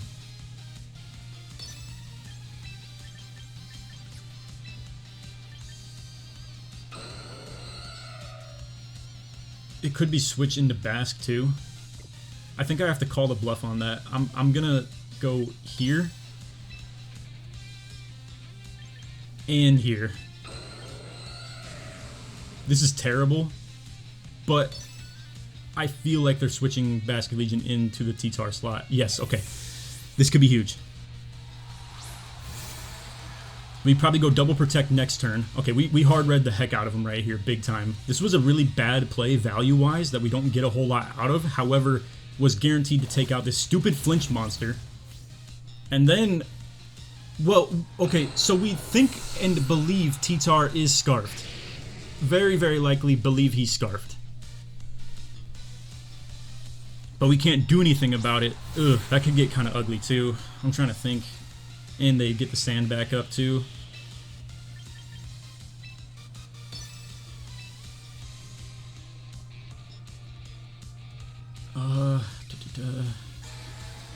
We didn't do anything with Sableye yet, I don't think. Oh no, we just hit the Fake Out. Okay.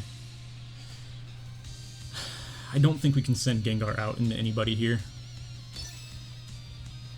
So I think double protect, stop Basket Legion from doing, let's say, like Last Respects. I hope he at least uses Last Respects right now and we can disable it. Uses Aqua Jet. Plus Ice Punch. Okay, unfortunately, this Sandstorm chip might have actually hurt us a lot right here. What if we Encore Aqua Jet?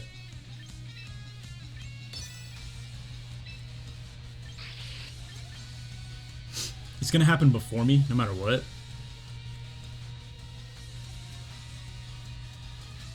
I'm not gonna live it either. I don't know. It's the only value we can get out of Sableye right now. Just do something into Basket Legion, and we're running out of time as well. Okay, Jet takes the KO. Do we live?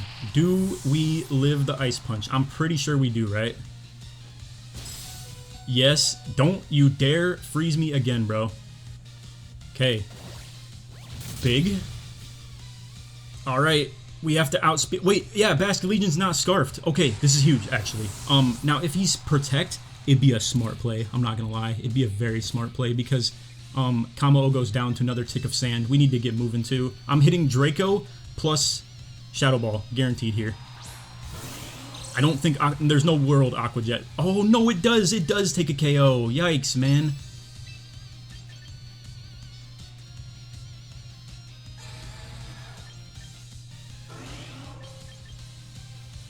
This is bad. Dang it, man.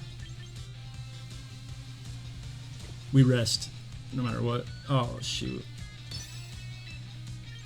If I had more time, I think this play right here works out actually really good.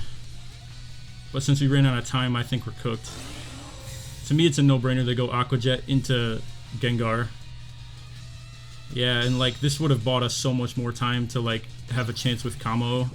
But we don't have any time left, unfortunately.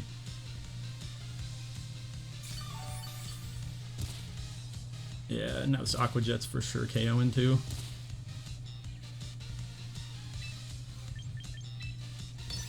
Well, oh well. That's game over. Unless we just dupe them into maybe trying to do something different. I have no idea. Very unlikely, though. Yeah. Wow. Oh man, Scarf T-Tar, non-Scarf Basket Legion. The moment I don't want it to be like, the moment I don't want it to be a non-Scarf Basket Legion, it is. That's just so annoying. Somehow we're still in this. I don't know how this game hasn't ended yet.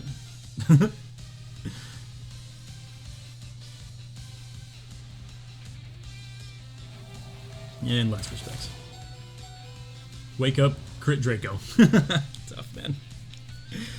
Oh my gosh, what a frustrating game, dude.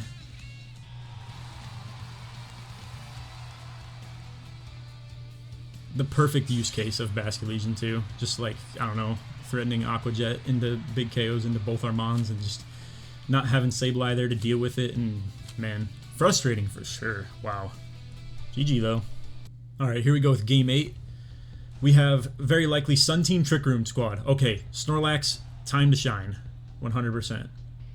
Could be Mega Venusaur, could be Mega Golurk as well. I don't know if I even like the Gengar lead into something like that, to be real with you. However, it's like kind of where the value is. If we led Incin, could that be decent? I think so. It's just I question the value of Incin Snorlax lead, you know what I mean?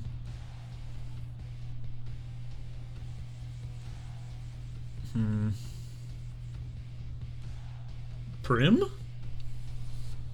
But Mega Venusaur is super threatening. Kamo-O, pretty decent for majority of the squad. I'm gonna go here and here with him in the back, and I think Prim in the back too, unless we like Incin more. The problem is Mega Golurk hitting freaking Headlong Rush is just such big damage. That would be, we don't really have something to like check it very easily. Hold on. We kind of do actually. It's just now I don't have something out there first turn. This could be kind of troll that I just did right here, but we now threaten it with like a double up to get a KO into Golurk if it does lead. We still have damage into Farigiraf too. Kind of threatening, just because now we get faked out. It's not ideal by any means. We do intimidate them though. You know what? Through the intimidate, I feel like that actually helps us a little bit right here. But low-key, I think switching in Kamo-O should be a decent play right here. And then, I mean, I feel like it's obvious that their Incin's going to fake mine out, so I could either just protect or I could, like, fake theirs out just to get chipped, but...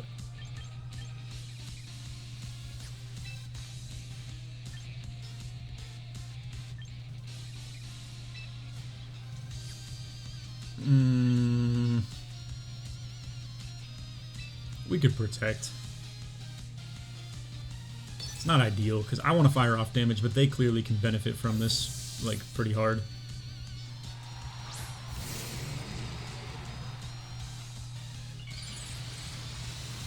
Go with Mega Golurk. He's not going to be in Trick Room, however.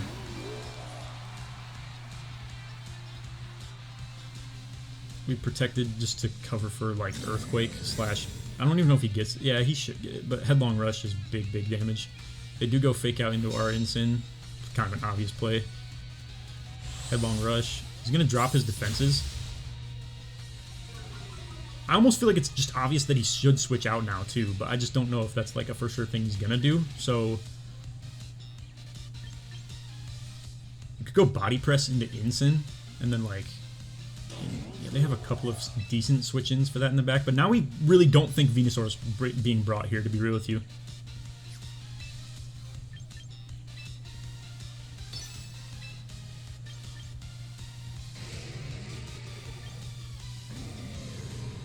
I could Parting Shot him. I think that's actually a pretty solid play. Unless their Incin's faster and Throat Chops me, that'd be really annoying, but...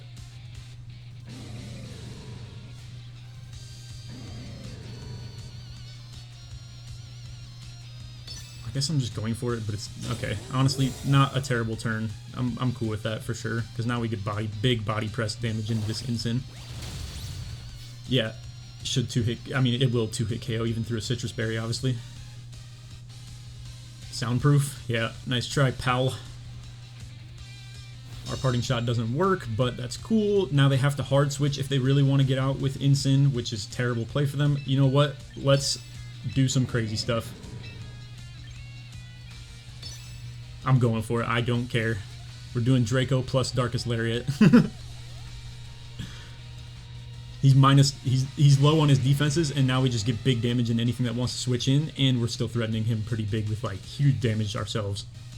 Alright, Draco with -1 special defense, and then we're also threatening the Darkest Lariat into him with a -2 defense, or -1 defense as well. Boom. Yep, take out this absolute menace to society of our squad right now. While Incin maybe at best, what, tries to parting shot our Incineroar now? Yep. Big play. Just cooked him right there. Now Incin only has like 33% HP in the back, and now whatever comes in, we know we can just kind of plan to deal with. It's probably Sneasler, but like, is that even a problem? It's Farigiraf. Okay. Torkoal then, I'm guessing, as well. They don't know. We brought big Snorlax for this nonsense right here. Yep. Okay.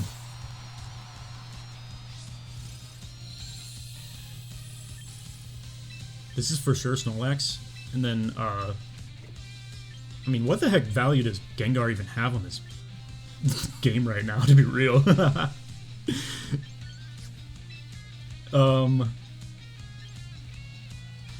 I think we just either get damage. No, we could probably parting shot low-key and get back into Combo-O. Either that or we could just parting shot to get in, wait, yeah, hold on. Nah, let's do this and still parting shot. We can go back into Combo. Or debatably just fire off Darkest Lariats. I like the idea of lowering this Torkoal's special attack.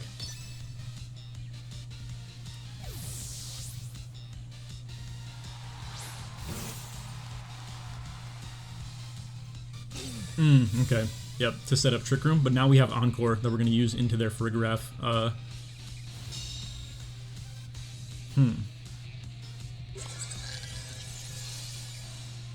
I think I like that a lot. Or wait, low-key, how fast is Torkoal? Hold on. Let me search this. Torkoal speed. Oh, he has a 20. Wow. Okay, that's not going to happen.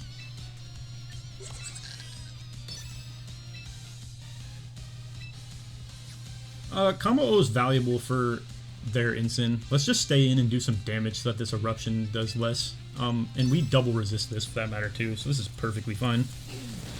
We have Thick Fat plus Fire type on the field right here. Yeah, I'm cool with just nullifying this damage a little bit. Yeah, use that Trick Room again, my boy. Now we're gonna hit you twice with Incin.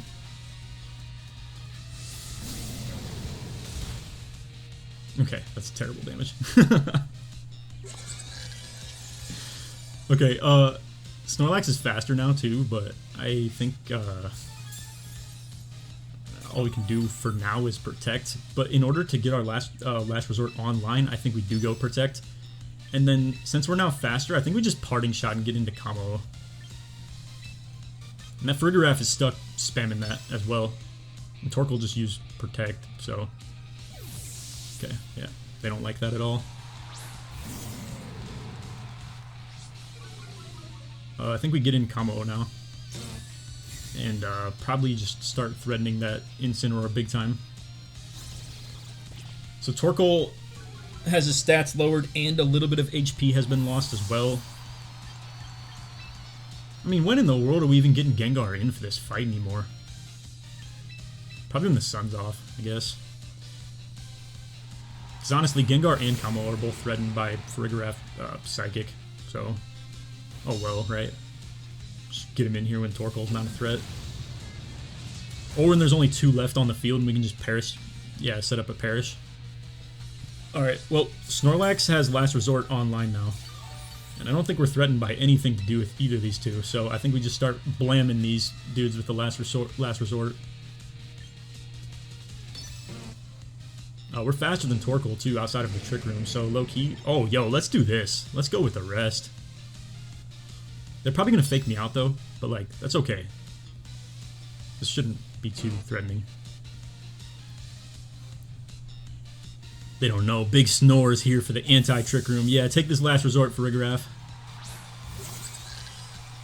Not going to like this. They don't fake out. So, interesting. Wonder what Incin's doing. Maybe parting shot to try and get back in with the... Let's see it. Flare Blitz. This is going to be resisted either way. Terrible damage. Yep. We have the walls in here, baby. You ain't doing a thing. Last resort. Take this about 70% HP. Oh my gosh, that is a... Oh, it's the... we got intimidated. I forgot. Okay. Well, we threatened them with body press big time now. And I think we just keep doing this. I mean, technically Farigiraf is threatening me with psychic damage. We could just go here. I'm just going to play it slow. I ain't worried. We got absolute bots out here that can't do damage to us, so I'm cool with just slowing this fight down. Make sure Kamo-O's only out here when Incin and Torkoal both are. They want to play it like this, I'll play it like this. I don't care.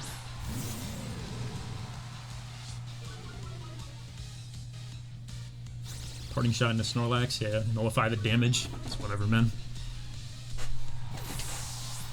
So they get back into Torkoal now. But I don't threaten Fake Out, technically, because, yeah, obviously that's a bit of a problem. But they go Psychic and we, yep, immunity to it. Alright, this isn't going to do much damage. We're double attack drop now. But, yeah, that's great timing. Okay, it has Leftovers, so it's not even Citrus Berry. I must have missed that on the last turn.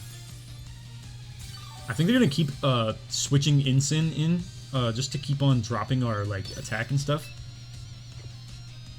I think we just double up Farigiraf, though. Nah, let's get some damage on Torkoal. No, we could guarantee we take a KO here, and if they switch in their Incin, we're chilling. If they protect it, then oh well. I'm not really too concerned about whatever the heck Torkoal wants to do, especially with no Sun Up for that matter either. Imagine they switch Torkoal for Incin. Yeah, and protect here. Whatever, man. Oh, I tell you guys what, these cringe Trick Room teams, they can't get this stuff set up. They just have to sit here and play the slowest, lamest game ever. This might even just still take a KO. I have a voice. Okay. Still chilling. Big Snorlax is here for you little cringe lords running these Trick Room teams, man. Literally what the whole point of him being on the team is. That's crazy. They live on one. Alright, we double up into Farigiraf again. I don't care. It's just simply put, double up into Farigiraf. In case they fake out either of these slots. And if they switch out for Torkoal, then oh well, we're doing some damage. It is what it is.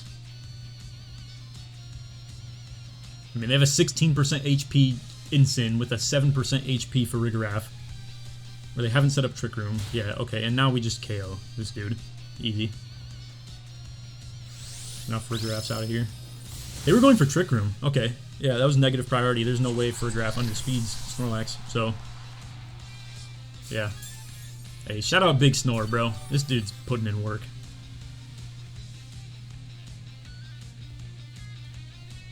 I think we just take out the Incin now, since he can't leave. And, I mean... Yeah, I think so. We're down 3 attack. Okay, let's do that, and then let's go here, I think. Just start dropping Torkoal, his special attack, and we can get on Kamo-O. Did they have Throat Chop? I don't know. I don't think it's going to matter. Our Incin is, yeah, literally the fastest one on the field right now. So... Hope you guys enjoy these super slow fights of us not even bringing Gengar. I think we're going to save Gengar for the back just to revenge kill anything. And, like, you know, once we finally have someone get KO'd, then we'll get Gengar in here and, like, take a free switch in of, like, no damage being threatened at all. But yeah, now we get Instant out of here. Even -3 attack should take this guy out. Yeah. And now it's just Torkoal versus the world in the sun against 3 people that resist it. And yeah, a Gengar that outspeeds. Misses Kamo-O and does what, about, yeah, like 5% to Snorlax, who heals it all back anyway with the leftovers. It's over, pal. Time to forfeit.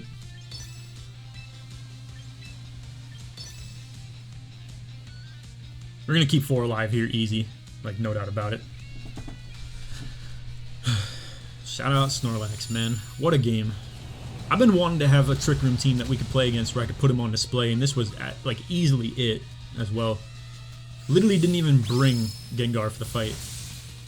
So yeah, unfortunately Snorlax -3 attack, doing literally nothing to them, but oh well.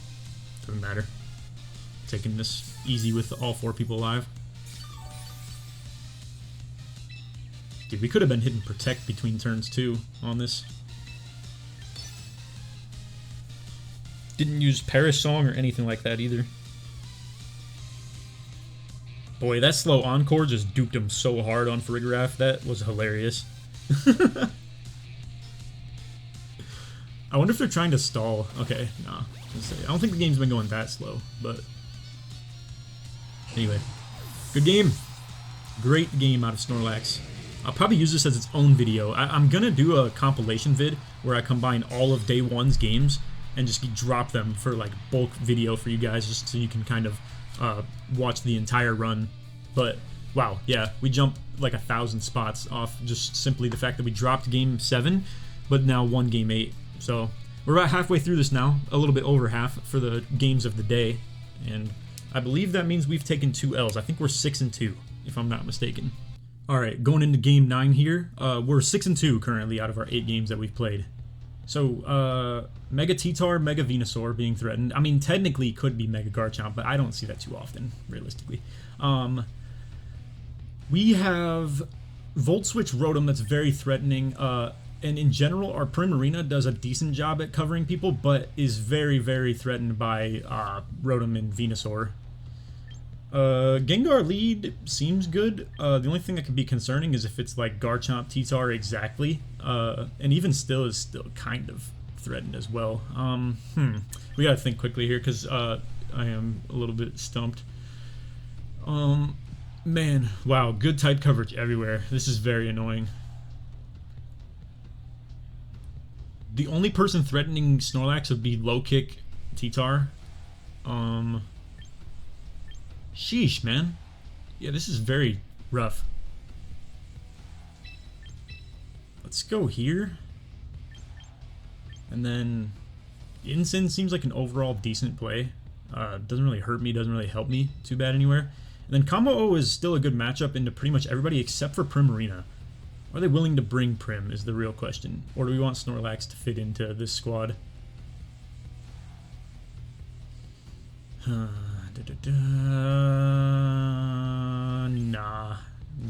We're going Kamo instead. We need something to deal with the T-Tar, obviously.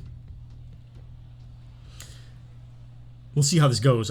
If it's the lead of Garchomp T-Tar, like I'm thinking, I think we probably go... Oh, okay, yeah, I forgot the Elos are reset to 1500. Okay, it's Rotom T-Tar. I mean, the opening is still here to Perish, potentially, but it's not as good a value, unfortunately, with Rotom. Do we still do it regardless, though? I mean, Rotom, unfortunately, is like the only person that can switch out of this Perish trap, and that's not, like, ideal. Huh. On the contrary, this is a pretty good time to get Kamo-O in, so if we were to go, let's say, Mega Protect, and then just go straight to Kamo-O right here, I think this is a pretty good opportunity, because we'll resist everything on the field with Kamo-O, so just a classic of him kind of walling things. We also have Lumberry to cover for if it's like Will-O-Wisp on Rotom. I think we like this. What would Rotom be doing right now is the real question.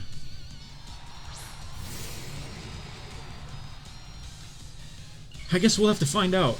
But yeah, we threaten T-Tar big time with Kamo right now, and since it can't switch out, it's going to have to protect. Only problem is I'm gonna start having to play chicken with them of like, when do I switch Gengar out as well? Volt switch into Gengar. Okay, yep. And then what does T-Tar want to do? Knock off into Gengar as well. So they're going for a double up. Okay. What if we just disable... Hold on. The problem is that Rotom is still pretty threatening. But if we could disable one of these moves with Gengar, whatever we feel more threatened by, that could be pretty helpful.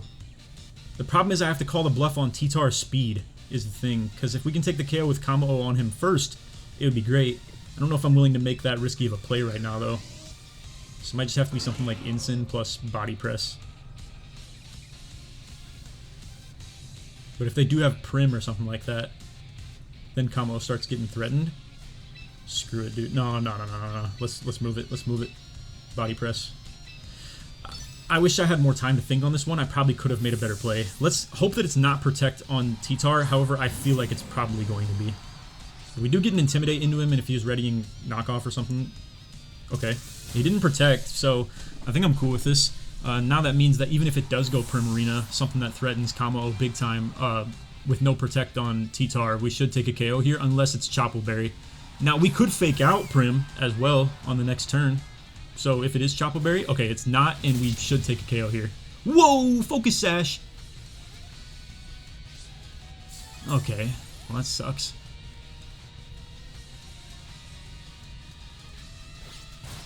They knock off Shuka Berry, but I don't think they had anything that was going to threaten that anyway. That's annoying. Focus Sash, T-Tar. I mean, the Fake Out takes a KO on him, so we really should switch out no matter what. It'd be really frustrating if he called the bluff on that, though. What if we go here? What if we threaten Fake Out into him next turn, so, like, we could at least shut down Prim right now, and then, like, get a Fake Out to get the KO into him on the next one. How long is the Sand lasting? It's going to be quite a while, and I feel like it's going to be hard to avoid. I don't think we can maintain Sableye Sash.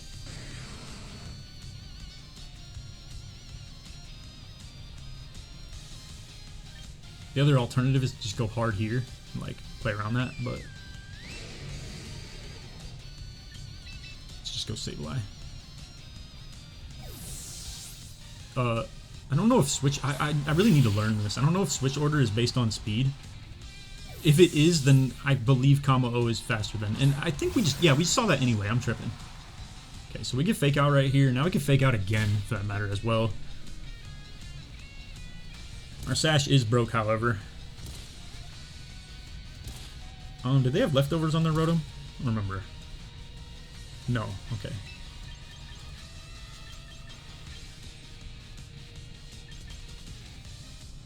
I mean, we could Fake Out, yeah, the Primarina and hit, like, Parting Shot or something like that into Rotom, potentially. Unfortunately, I don't really know what deals with Prim so much on this team right now. I think we're going to do this, but this is a bit intimidating into Sableye, I must say. Rotom can still threaten pretty good damage. And I don't know if this really gets us anywhere.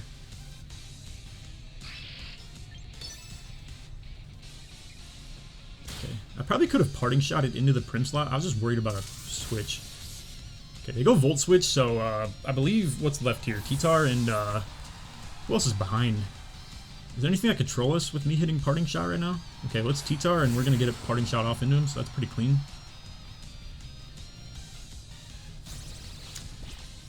What if we go Kamo plus Double Protect and can turn off whatever Prim wants to use, aka a fairy move of sorts, if you know what I'm saying? Although, honestly, Gengar takes the KO into T-Tar as well. Unless it's Scarfed. I mean, dude, who is their Mega? It's gotta be Venusaur at this point.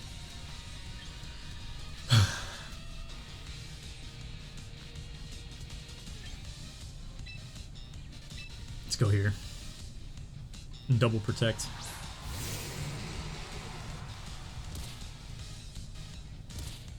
Primarina keeps taking some Sandstorm Chip as well. Sableye is as well, though, so it's a little bit unfortunate.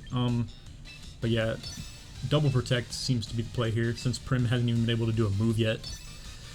If they switch out Prim, that's bad, for sure. But it's like hard to believe that they would, considering that they have like such a good situation on hand right now. Okay, they go Venusaur.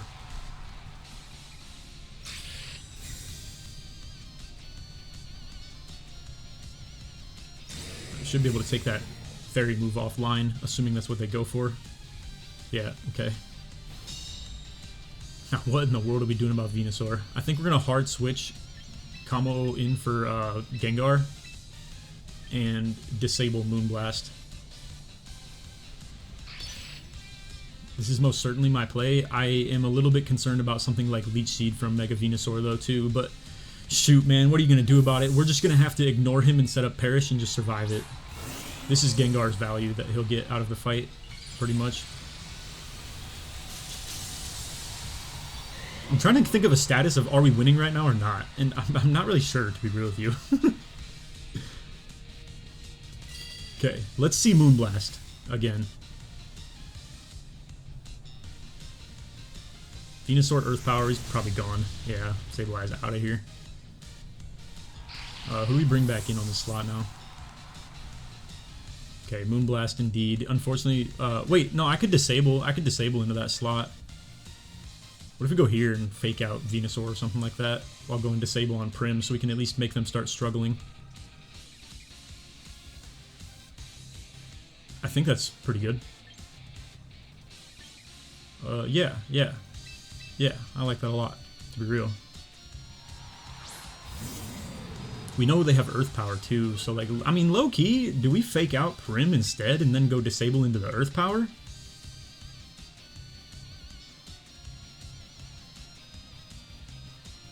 Or even debatably, I could just go Perish plus fake out somewhere. Like maybe leave Prim alone. No, I feel like it's too valuable to get this type of like maneuver off right now. Boy, this is annoying though, I'm not gonna lie to you. Okay, let's do it. Protect might come out somewhere. This Prim has been faked out 3 times. This is getting hilarious. Alright, so it can't use Earth Power now, at the very least, which, considering who's on the field right now, seemed very likely. So yeah, now I could debatably disable Prim, but man, this is gonna start taking a long time. But I think we do it, to be honest. Nah, instead what I'm gonna do, I'm gonna Perish and switch in Kamo. I think this makes a lot of sense. I need to start looking at some of this stuff though. So Prim is disabled for 2 more turns. We get Kamo in and we can fire off 1 move or even rest potentially. So like we could go rest Kamo on this turn of him coming in, and then we could potentially hit the protect next turn. Yeah, we're setting up for a Perish KO on these 2, and then we would hopefully outspeed T-Tar and then have things to deal with the other one in the back. Okay, Sludge Bomb into Kamo is not ideal at all. That is, wait, what? Oh my gosh, I'm tripping. I forgot we didn't disable this turn.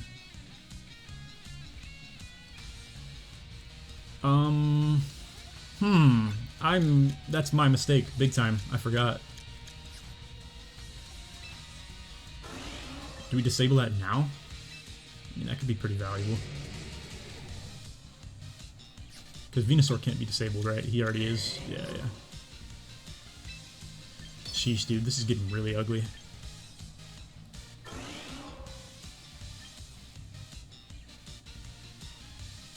Okay. Sludge Bomb is gonna KO me. This is tough, man. I'm not gonna lie. We are being threatened by a lot of things currently, and this is looking like a very hard Perish trap to wrangle right now. I'm hoping that Incin can live this Sludge Bomb, and then we can just end up threatening. Oh, they go protect Prim. Okay, good play. Let's see this Sludge Bomb live. Hopefully. Okay. Yes. No poison, please. That was huge. Okay. So now we protect Gengar. Ensign's perish counter is safe, so he can't be touched anyway. For that matter. Gosh, dude, this is rough. What I'm thinking this ends up being is Kamo is going to have to 2v1 in the back.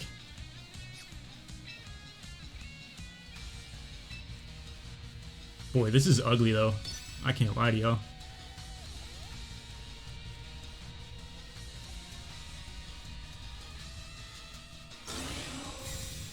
Oh, boy.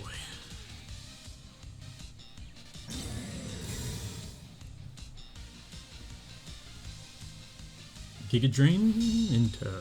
Okay. I mean, if they were to let off that exact turn again, Kamo-O switch-in could actually work. But with Earth Power available now, I feel like they're much more likely to do something like that. Who's Perish counter? Okay, Gengar. I honestly forgot about that too. Okay. Oh boy. Do we need Gengar? I think we need Gengar. Boy, this is rough. I can't lie to y'all. We have to just sack Ensign here.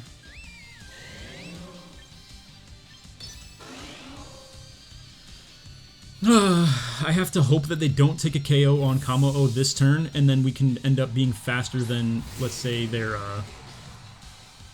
Actually, I don't even know how that's gonna work. Okay, Hyper Voice. Please, please Hyper Voice. Not Moonblast, Hyper Voice. We really want Hyper Voice. A lot. No, man. Oh my gosh. I probably fumbled. I don't know. That was such a complicated trap. That sucks. Really bad. And honestly, at that point, I could have just left Gengar in if we're gonna hit Moonblast into it. I mean, that's just, I don't know. That's annoying. Oh wait, nah. But our Perish count was going down. I've been all over the place with this game for sure. This is a bad one.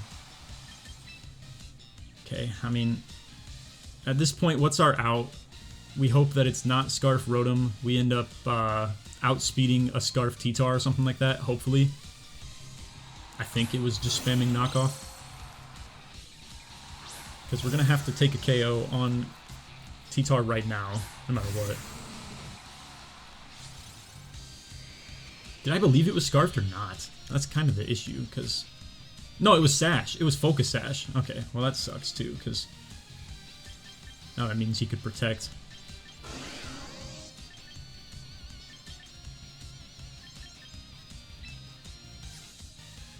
I don't have the HP, I feel like, to make this work.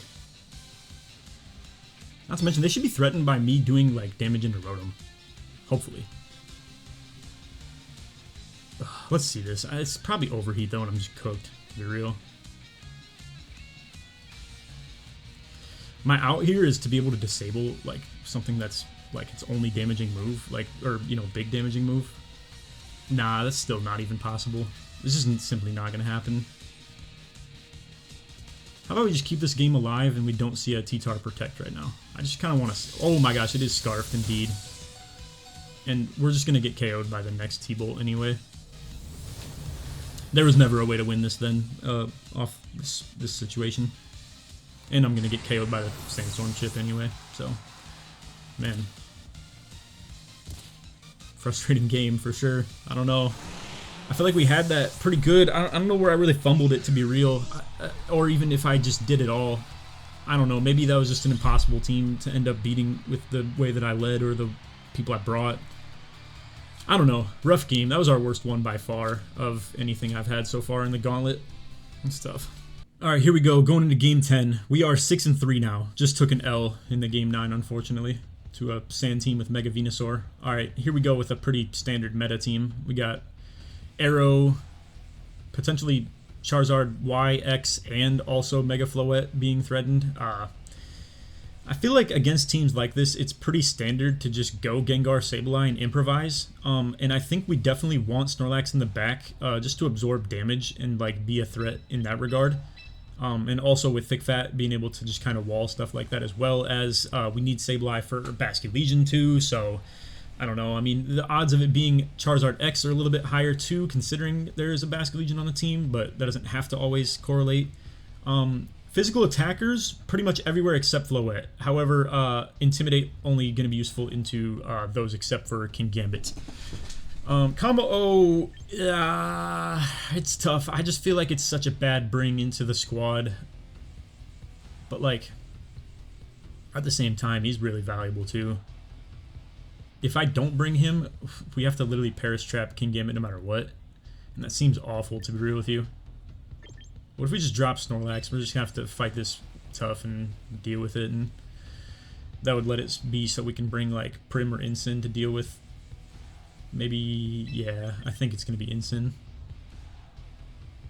You can deal with Garchomp with the Shuka. Still can stand in the face of Floette a little bit as well. Intimidates are valuable, / also be able to kind of just sponge damage up on Zard if it's X or Y.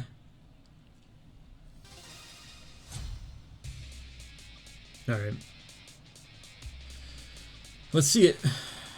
Arrow Floette. Alright, we're going to have to change our strategy a little bit, but I feel like against this lead, I feel like Perish plus like Fake Out on Arrow seems to be a way to lead pretty well.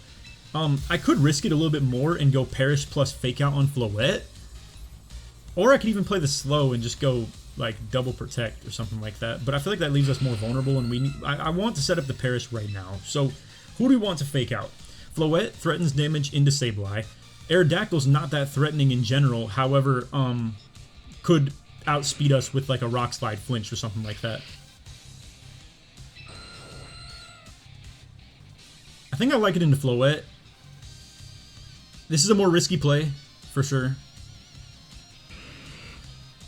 The safe one is to go Arrow, though.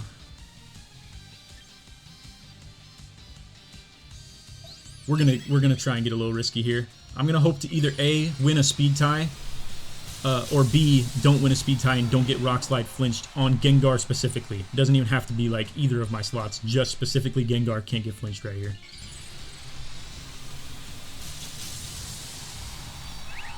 Now where this leaves me vulnerable is my Sash is now going to be broken by an Arrow Rock Slide, or potentially they go Tailwind. That'd be really nice if they go Tailwind, because now I just opened up an opportunity for that. Okay, we win the speed tie, if it's max speed, and I assume it is. So now whatever they do, I don't really care, and if it's Tailwind, that's even better. Yeah, alright, we cook them. We cook them here, for sure. Floette is going to get big damage into Sableye. To be fair, it's going to remove our Sash. I have to ask, is that worth? But I do think so, just because we're not going to be able to take Arrow offline, potentially.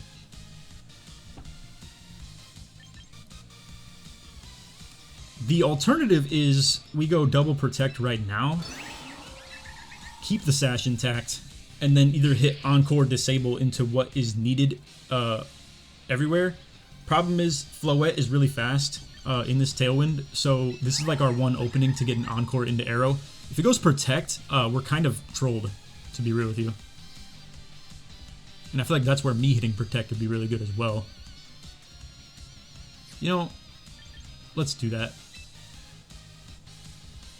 Yeah. I think Gengar is going to be able to stay safe regardless. We really could have punished with an Encore into the Tailwind, but I think we can still punish the exact same way by hitting Disable into whatever it hits the next turn and still keep our Sash available while keeping our synchronization good. Wide Guard is crazy. We weren't planning to do that at all. We don't have even a spread move on either of these guys. And then Moonblast there. I mean, we go Encore into Wide Guard for sure right here, right? I mean, this is like a no-brainer, I think.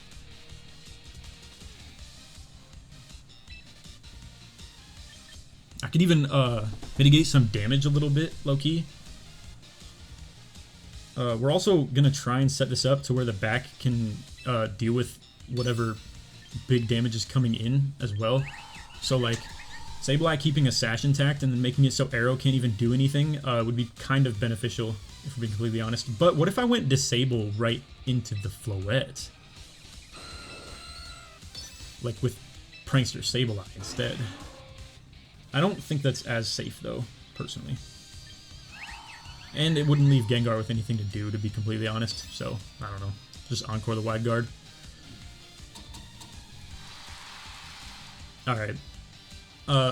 I'd rather see Moonblast right now, just because D-Gleam, like, will still put Sableye down to Sash range anyway. So, to not get chip on Oh, Light of Ruin into who? Gengar? Okay, we live that. Yeah. Wow. Okay. Well, we disable. That's even, honestly, I'm not going to say that's better because a lot of damage into Gengar is kind of lame. However, we kind of make this an easier switch in for whoever's coming in the back now, because now they can't get hit by a Light of Ruin, and it's only going to be Moonblast or D-Gleam. However, we are in a bit of a sticky situation now, because if it is Dazzling Gleam, Kamo-O takes huge damage from that, and he's going to be a really good person to fight with. Do we need Gengar? Tailwind runs out pretty soon. I mean, it'd be very helpful to keep Gengar alive. Hold on, I have an idea. What if we sacrifice Sableye? What if we sack Sableye, get Incin in, and then go, because it's Encore, or wait, it's disabled. So we Encore it right now. And just mitigate the damage. We end up losing Sableye in the process here. Boy. This is dangerous. It depends on if Basculegion's in the back. But this enables us to have a fake out setup while also, like, it's all going to come down to is Basque in the back or not. This might not have been the good play, to be real with y'all. I just didn't want Kamo-O to end up being, like, you know, threatened by a Dazzling Gleam, for instance, when, yeah, I don't know. I mean, this probably wasn't a perfect play. It's all going to come down to who's in the back. If it's Basque, we've cooked ourselves, and now it's just about can we outspeed, you know, an Adamant Basculegion with Scarf, if it happens to be that, or if it's non-Scarf, then we just need to hit the range on the KO. Do I send Gengar out here just to Perish Song, just in case it's like, let's say Garchomp plus King Gambit or something like that? I don't even know if that's good either, though. Well, one thing's for sure, Incin can fake out one of the slots, and it leaves us vulnerable to, like, Basculegion only, or something like that. Man, well, we know it's not Zard.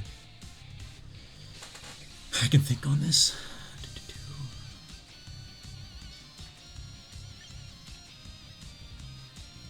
I think we go here, and if it's Scarf Garchomp, then we could benefit off it being Earthquake. And it's Shuka Berry too. The only problem is, again, if it's Basculegion, we have to win a speed tie, like, or you know, a speed off, if you will. It's Basque indeed. Boy, this is gonna be rough. We need to outspeed bad.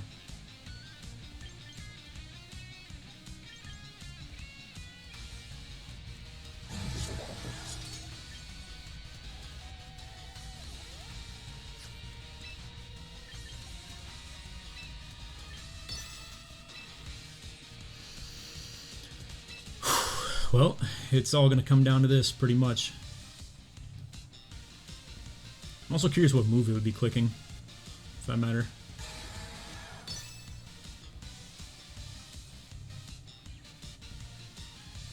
Let's see it. Fake Out will come out first. Then if King Gambit was readying Sucker Punch, it'll pop up next. Of course, man. Alright. Well, I think we're cooked here, to be real with you. The only out now is if we survive... Boy, I mean, okay, Basque is going to go first into somebody. It's probably going to be into Kamo-O. And then maybe Incin can close this for us with like a double Darkest Lariat into Basculegion. I mean, at this rate, it's like my only play. But I have to ask myself, is it worth here to protect to avoid that from happening first turn? And then does King Gambit have low kick or something like that that's going to do big damage into Incin? Okay, let's think. King Gambit, low kick, Last Respects, Kamo. If I protect, then that means low kick would still hit into Incin. But it's like a no-brainer that the Last Respects has to go into this slot. I'm gonna just do this. and hope for the best. Ensign should be faster no matter what. Their hard read here would be last... Wow, they got it. They freaking got it. Okay, we live that, but now it's going to do huge damage from a Kingambit. Oh, man. Yeah, go figure. That's so tough. Okay, alternative play. Go Lariat here, and go Draco here. They're scarfed, so they can't do anything about that. Man! Oh, it's so tough. Do I need a double protect here? Or like, hold on. Calc. Boom, boom, boom. Bask. Oh, shoot. Legion. Combo. Last Respects is powered up to like 150. It's not gonna KO. Okay. We do this. Let's see it. Live. What? Oh, you're kidding me! Dude, the double up would have been the play if we went Draco. Oh my gosh, that's so annoying.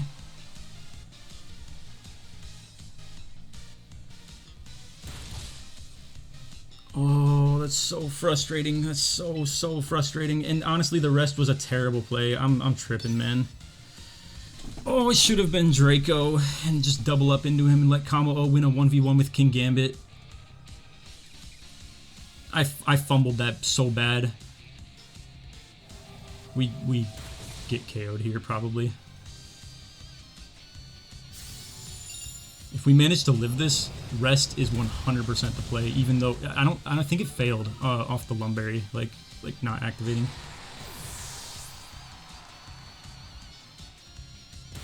Oh, bail me out, King. Bail me out so hard here. All right, let's see it. Hold on. We do still have the Lum Berry. Holy moly. I think my man just saved me right here. Like, Kamo-O, that is. I fumbled that so hard, but I think we just came back. Okay, they either went Kowtow or probably Ironhead, realistically. Wow, I choked that so hard, dude. I still don't think it's over yet. Okay, low kick wasn't doing enough damage at all, so we're chilling there. Wow. I can't believe that. Long story short, to explain to you guys now what I should have done, it should have been what I was planning to do. Oh, shoot, it's Chocolate Berry. It should have been Draco and Darkest Lariat into Bask to guarantee that at least one of us were going to live it. What I was worried about, though, is that they still would have gone like a double up into Kamo-O, and then Kamo wouldn't win the 1v1 against Kingambit at that point.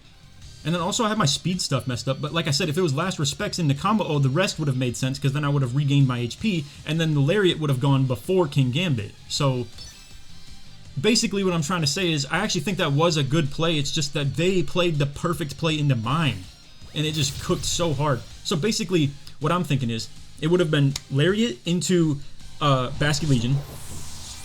Incineroar wouldn't get KO'd yet, right? Because then it would have been he would have been going before Kingambit. So if it went Last Respects into Kamo-O for huge damage into him, because Kamo-O would easily win a 1v1, as you just saw against Kingambit right there. So I just assumed they're going Last Respects into Kamo-O in order to like compensate for that, and then Incineroar would live long enough to then go down to Kingambit low kick or whatever it wanted to use, but still be able to give a parting gift of taking the KO into Basket Legion first to then make it so that Kamo-O can easily win the 1v1 against Kingambit. But wowza, that was like the perfect play from them. It just like, it cooked me, and I really should have lost, if we're being completely honest. This whole run, I'm not gonna lie, has been full of like the least like guaranteed victories I've ever played in my life. Like, we've been either really taking like easy wins or easy like, you know, very hard losses. I would say majority of the games that we've played here, this has been so much like down to the wire random nonsense of just like random rolls and random moves and what people want to decide to do and what I decide to do. It's just been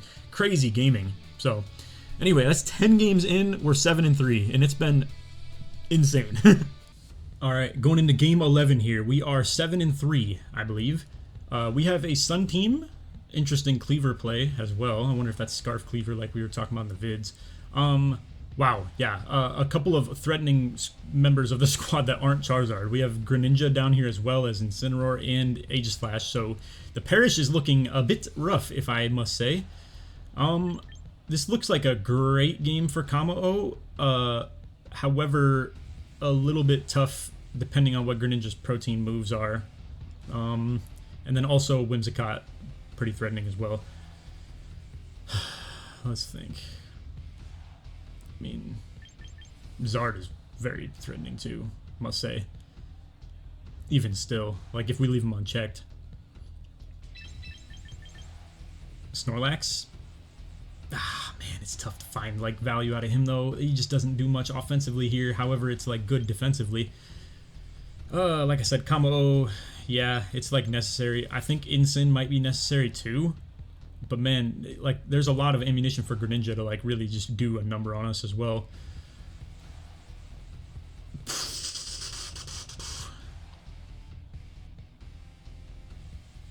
This is such a versatile team. I have no idea, man. Ugh, frustrating.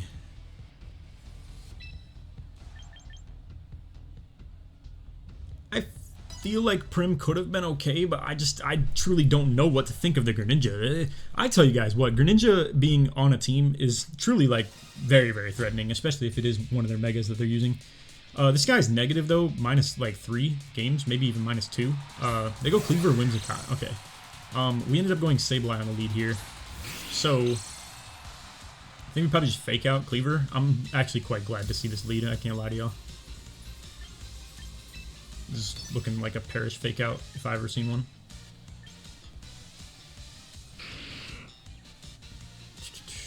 Let me just think ahead a couple of turns here. So if Whimsicott uses like Moonblast, I think that's going to take a lot of Sableye HP. I think we double protect after this. And then if it was Tailwind, we have to use our Disable on something like Cleaver.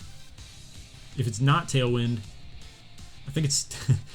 chances are we probably have to use Disable on Cleaver just for the sake of after this double protect that we do on the next turn to stop him from being like a Scarf user kind of threat, if you will. See if they switch anybody, for that matter either. Okay. What is Whimsicott gonna do? Tailwind indeed. Okay. Could we Encore Whimsicott and protect Gengar only? I think that's valuable. We have to question what's their Mega in the back now, though. Is it Zard? Also, the Cleaver could have U-turn. Gosh, man, it's frustrating dealing with this. I think we double protect just because of that U-turn potential. So it could be Greninja, it could be Charizard. We can't let Cleaver get out of here. And to not double protect here kind of leaves him available to do so. As much as I want to Encore Whimsicott, man, we kind of have to though, because otherwise it could like start encoring my Gengar. But do we even care about that? I mean, we're just here to kind of parastall.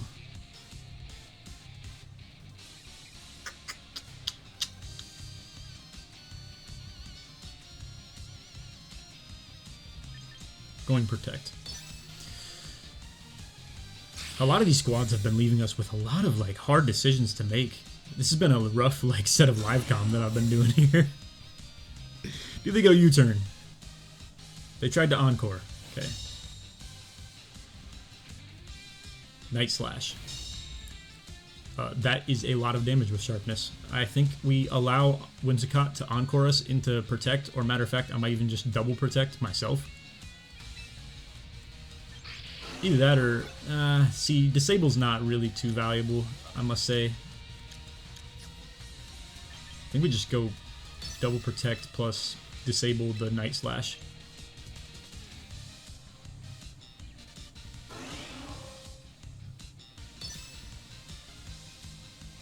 Let's see what we got.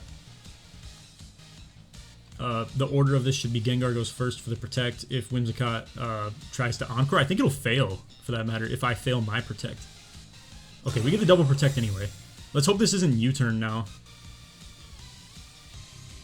Okay, so that blocks that, and it's very... I'm not going to say it's very helpful, but I think that's going to be pretty nice. Now, if this... Yeah, I just... It's tough to say. I don't feel like a Scarf Cleaver with, like, a... man. We're going to have to let bro get out on the U-turn switch if it has it. Because I don't think I want to play for the idea of it, like, you know, just having to check everything like that. Even if it does switch, that means we don't take any damage. So, to mitigate things best, I think we go Kamo-O here and Incin here just to cover for, let's say, the Fairy move into Sableye. And then, yeah, it should, you know, cover us pretty decently. And then maybe the Dark move, or wait, they don't have Dark anymore, but you would still think something like Stone Axe would maybe be a play as well. I don't know, let's see it. If it has U-turn, it's probably using it as well. But it's not going to do big damage into either of our guys.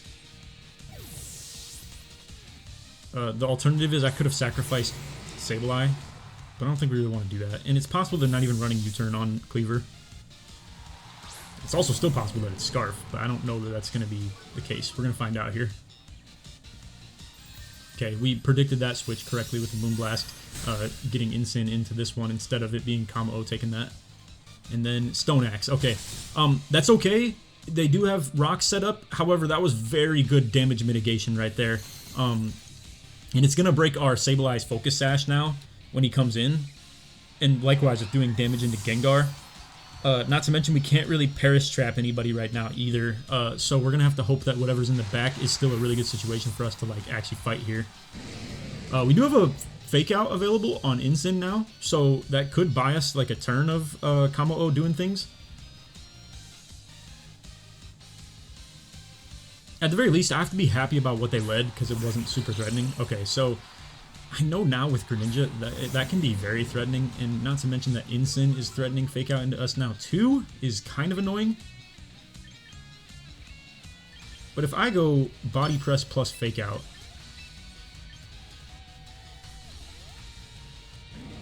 and we just both fake each other out, then that works. If their Incin is faster than mine, and they Fake Out my Incineroar, then they use something like Blizzard on Greninja. That could be kind of concerning as well, though. But I mean, can I even switch out of this stuff? I think we're cooked to like do something like that. So I don't even know.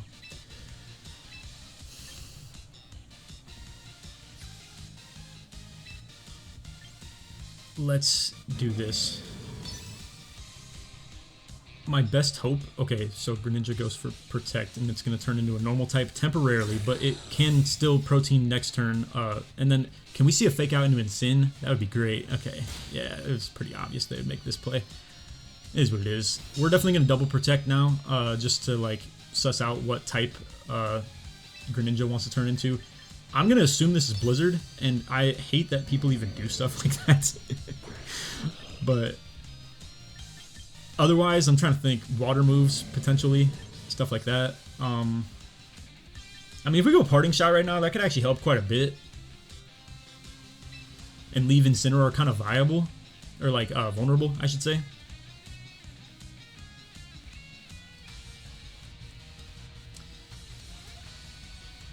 What would Incin do for us other than, like... I mean, it's good for, like, protect... or, you know, intimidate spamming now that we're in the back, too. Nah, let's play this patient. Let's play this patient. Man. They go Protect with their Incineroar. Okay.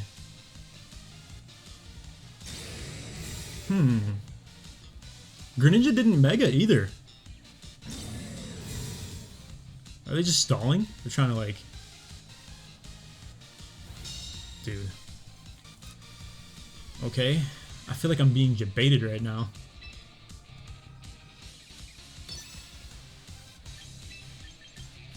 They can take the KO on Incin if they want.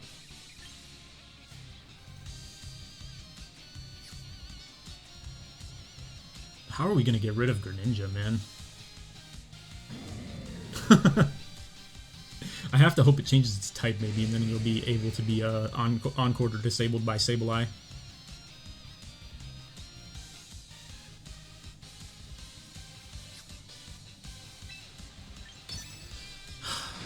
I hope body press into Greninja wasn't the better play to make right here. Dude, why are they... I don't know. I don't know what's going on. Maybe they don't have a Mega Stone on Greninja.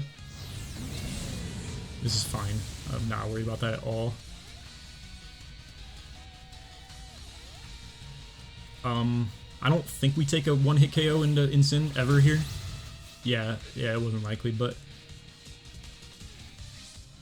Okay, and they have Citrus too. Okay. This opens up a fake out opportunity, and honestly lets us take an easy KO onto their Incineroar.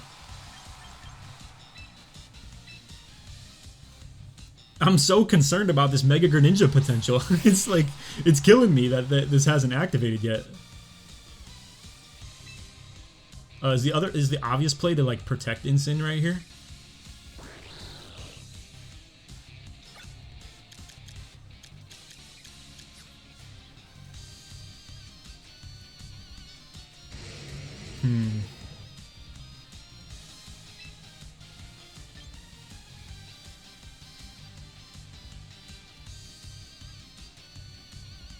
Wait, low key?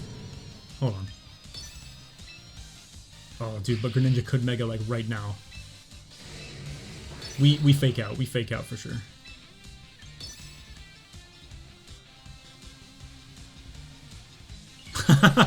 Dude, wow. This has been very annoying as far as how they've been going about this game so far.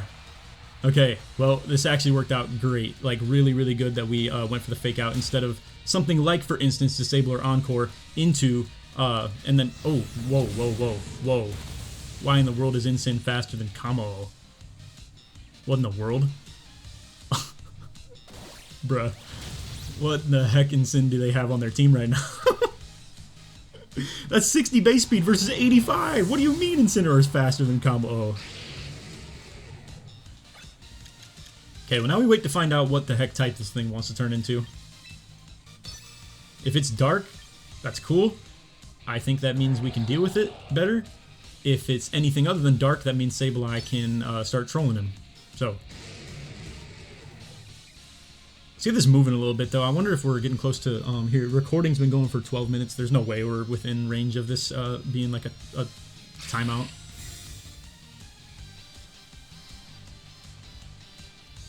Alright, what are you going to turn into, Greninja? Because you can now use Protein again. Alright, Water type. I think we just Encore him. Really. I think Kamo-O wins this easy if it's Encore.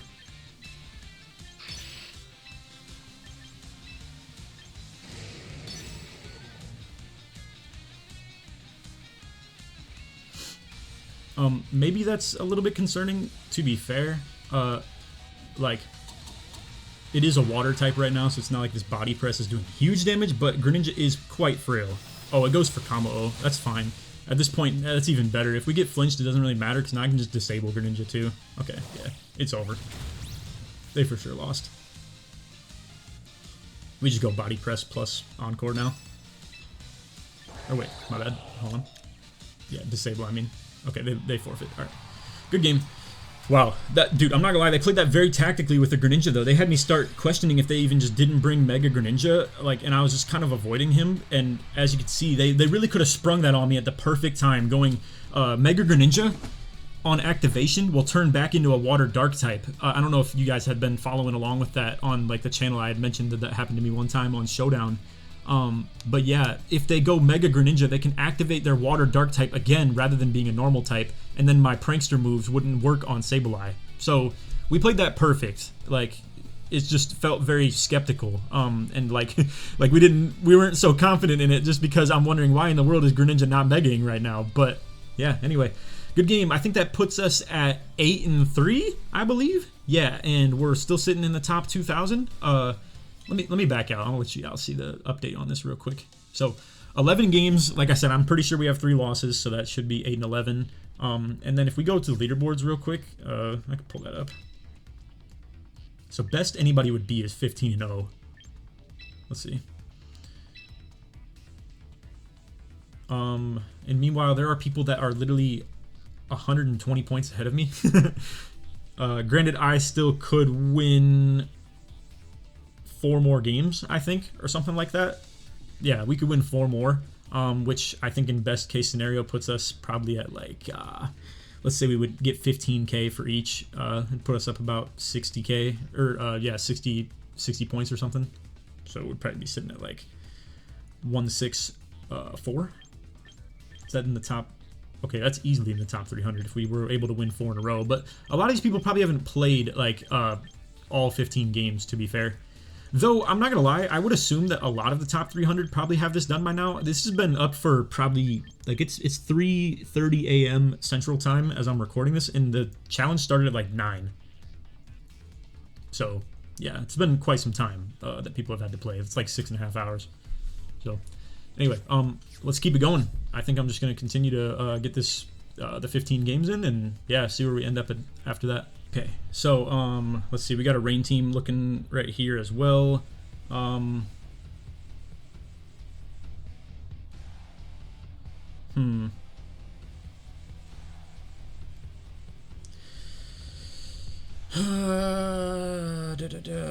Spicy spray or whatever in the world's going on with that. Let's see. Mega Arrow potentially. Those are their 2 mega threats. Now, I will say Scovillain is like quite the easy play for our Perish Trap team. It doesn't threaten too much. Arch Pell could be a little threatening. I feel like I want to lead Gengar Sableye against that, but it's not like a guarantee and like not super easy to steer out of. Incin and, I mean, Kamo-O walls the heck out of pretty much both megas they could threaten, except for the fact that like Dual Wing Beat could do decent damage. Intimidate could be pretty valuable too, and just in general, Incin is pretty good matchup into those guys. But Basket Legion is then the threat if we bring Incin. Now, if we bring Snorlax, Thick Fat could go hard, as well as just in general such good defense. What if we bring Prim instead? Nah, Prim's a bad bring. I think it's gonna be this. Snorlax walls the heck out of a lot of the people on their team. I just concern a little bit over the Gengar Sableye lead if it's Pelipper Arch. I don't feel like I have a perfect solution to that, in theory. Alright, let's see what we got here. Incin, Basket Legion. Okay. I think this is a no-brainer double protect. I feel like they don't want to leave Basket Legion in here, to be real with you.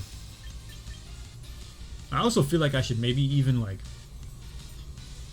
Nah, Fake Out on Incin doesn't really do anything.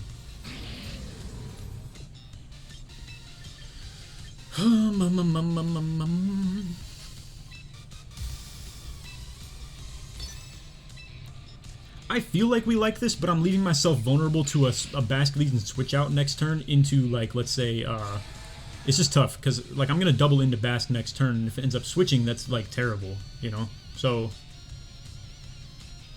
this is a little bit concerning.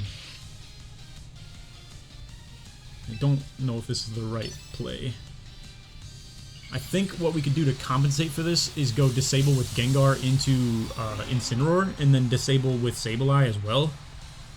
However, that leaves me vulnerable next turn to whatever Basket Legion might be doing. But at least it covers us a little bit better for a switch out. So that'll be something I have to leave kind of cooking as like a secondary idea. If we don't just go with simply Disable plus Shadow Ball into that slot. Okay, they go Throat Chop into Gengar. I mean, if I go double Disable and do exactly this right here, right? And if it is Last Respects being readied, it trolls them pretty hard. Only if they're Scarfed, especially, or if they're readying Last Respects again. Now, if they were to switch that over to Wave Crash, this is how I lose right here, is not targeting into the Basket Legion. But then I lose a lot of momentum, though, if I leave Incineroar unchecked. This is a good play, but a risky one. I'm doing it. Okay, they don't switch Basket Legion out. Let's see who goes first. Okay, they're not Scarfed, so this could be Wave Crash. They could troll me. They really could troll me hard here. Okay, it was Last Respects. Or it was Adamant Scarf, to be fair, as well. That is also a possibility. But I outspeed now. I think we switch out. and just hope that my damage range ends up taking the KO. I guess low key, if it's Sash though, we could play for that with a disable, or an encore, I should say. I think this is a good play, low key. Incin parting shot would be kind of annoying, but I feel like this covers us pretty good. Now, switch out is a bit of a different story. We have 10 seconds. Let's just do it. They probably switch Basque. No, they don't. Okay. Well, he's going to struggle now. Or technically not struggle now, but if we don't happen to get the KO, he will struggle the next turn. And he's a non-factor now. Okay, it was Sash, and he's going to struggle unless they switch him next turn. So, they have to do that, or else he's cooked. Flare Blitz. This is big damage. Okay, we live it, though. That was pretty convenient. Do I Shadow Ball into this incoming, like, you know, incoming slot right here? Like, debatably even set up a Perish? I mean, that or we just acknowledge that Basque Legion on 1 HP is really annoying, but we kind of have to deal with it.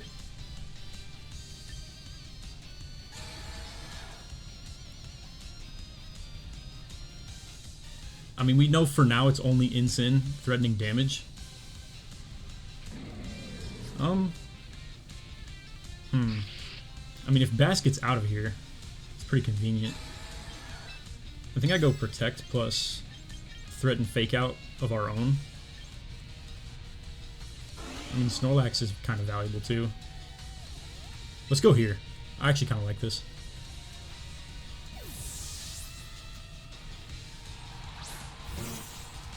Do they switch? I think they didn't. Wow, okay.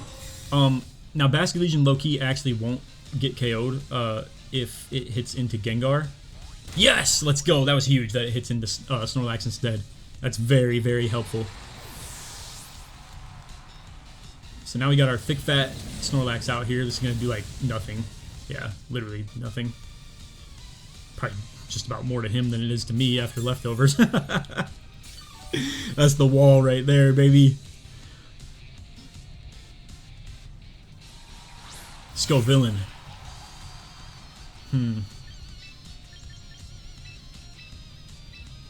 Here plus Encore into Scovillain, maybe? I feel like I like that quite a bit. Go Incin to drop the Incineroar, just damage in general. I don't think this is Gengar's moment right now. He'll probably be able to come in later. Or he could just give us a parting gift of the Perish Song, but the problem is there's still 3, so I don't really like that. So I think we're going to just hit a slow Encore into Scovillain, as Incineroar is literally incapable of doing anything into either of my 2 slots coming in here. And the only thing that Scovillain can even threaten us with is like Leaf Storm, probably, into Snorlax.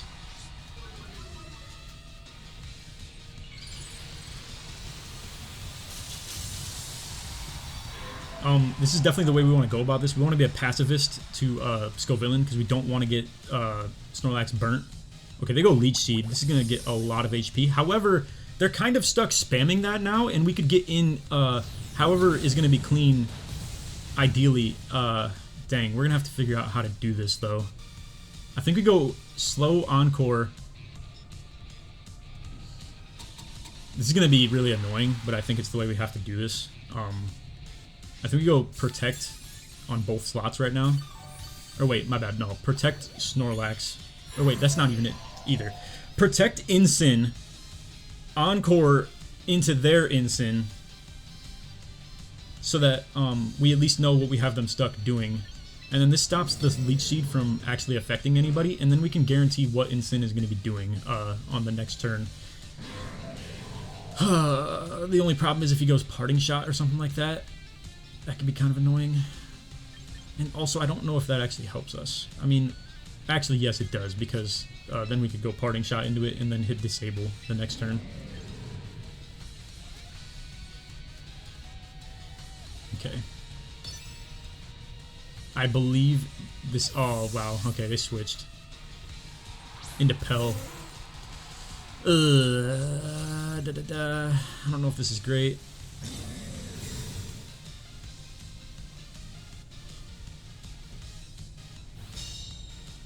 think we might have to leave Incin vulnerable and hit like a parting shot, for instance. How much are we losing to Leech Seed? We go from 214 to probably like 180. Okay. But with leftovers, I don't think that's that much of a concern.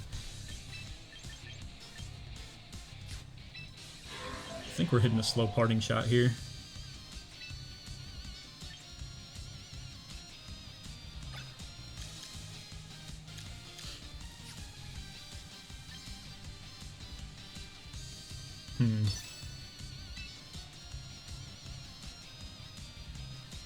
Plus maybe Encore. If it's like Tailwind, this would help a lot as well. It's okay, we're getting out anyway. Okay, that's gonna be big damage, but should live. Wow, oof. Okay, that was huge damage. Maybe I underestimate Pelipper Weather Ball, I guess. Okay, the thing is, that's now Encored. The safe way to go about this is to go Sableye and disable, so that we have him stuck doing nothing. But we're not getting any perish value by doing so. It's kind of frustrating. Okay, I think this is what we do. I think we go, since we have one more turn of him being Encored and just Leech Seed, we go Sableye right now, disable Pel, hard switch in our Gengar.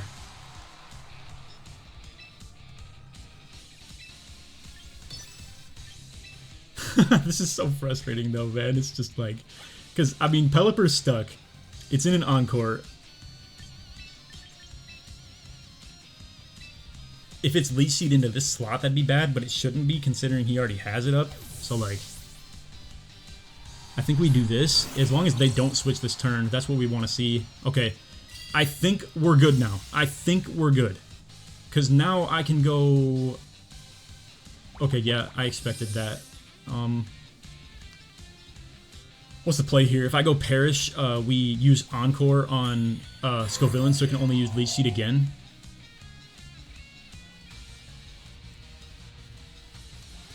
And then what do they have in the back? Incin. I think our Snorlax can deal with that easy. So it's stuck using Struggle for now. We go Encore so that it has to use the Leech Seed.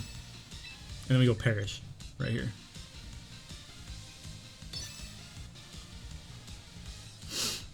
Okay. It's going to be in the Gengar slot, and then potentially Struggle could be too. The other problem is, oh man, it's going to Leech Seed me, so then I'm going to have a hard time actually like staying in on this. We're going to have to switch Sableye out right now and then protect Gengar, I think, is the way that this has to go. Come on. Okay, thank you. That's probably not important, but like very, very helpful. Okay, I gotta watch my HP. How much are we losing here? 59 down to 39, so that was 20. I think we only live one more.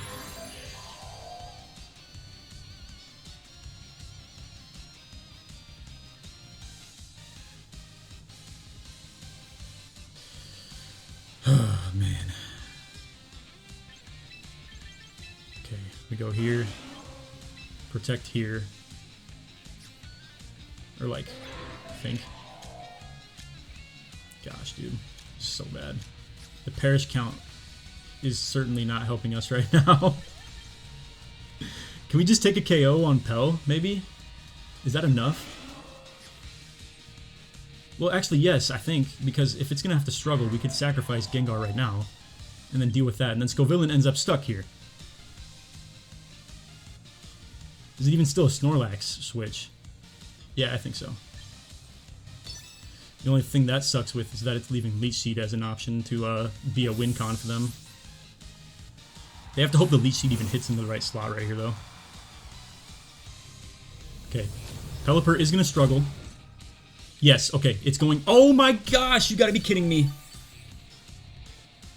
Okay, it hit into the it hit in Snorlax slot, or Gengar slot, I mean. Oh my gosh, we live one more turn. This is so bad. This is so ugly. We live one turn here. And does that mean we just switch Gengar out? I think.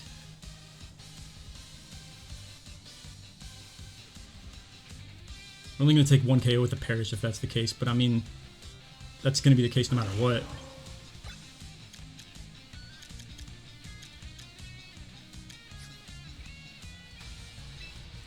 Oh, dude, this is really, really frustrating. I'm not going to lie. We could hope that they KO Sableye and we come back in, maybe.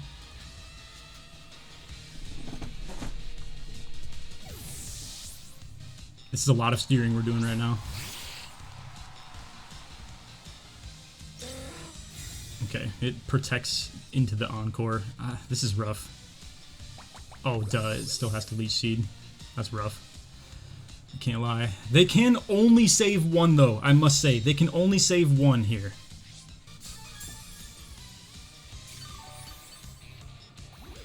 Now, where's our value? Shoot. It's switching Snorlax out, I think, just so that the Leech Seed ends.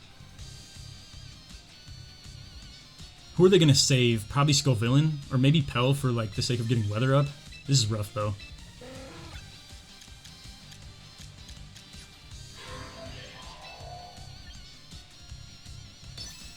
We gotta get moving. I'm hoping that they try and save Scovillain, which means that this Fake Out into Pelipper will nullify the damage. Okay, yes, indeed. So, this means Gengar lives, can get Perish off, and then we have to hope that Snorlax just kind of walls everybody. That's the hope, at least. Ugh, gosh, dude, this means that, like, we don't even... I don't even know if this is clean. Oh, right, yes, because Pelipper gets KO'd to do that. Yep, okay. So, we're going Perish with Gengar, and then I think we just switch Snorlax in so that we can actually get more value out of Sableye again. So, Perish, switch. Got to do this quick, because our timer is running down. Like, really, but really hard.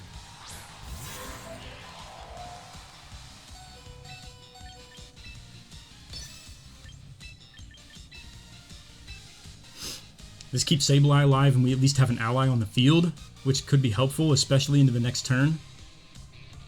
They can't do Fake Out or anything like that, so I'm going to assume what this is probably going to be like a Dark move into Gengar from Incin, and then hopefully isn't Leaf Storm or something like that, but even if it is, it's going to drop its special attack, so maybe it's even like Leech Seed into Snorlax, and that could be kind of threatening as well.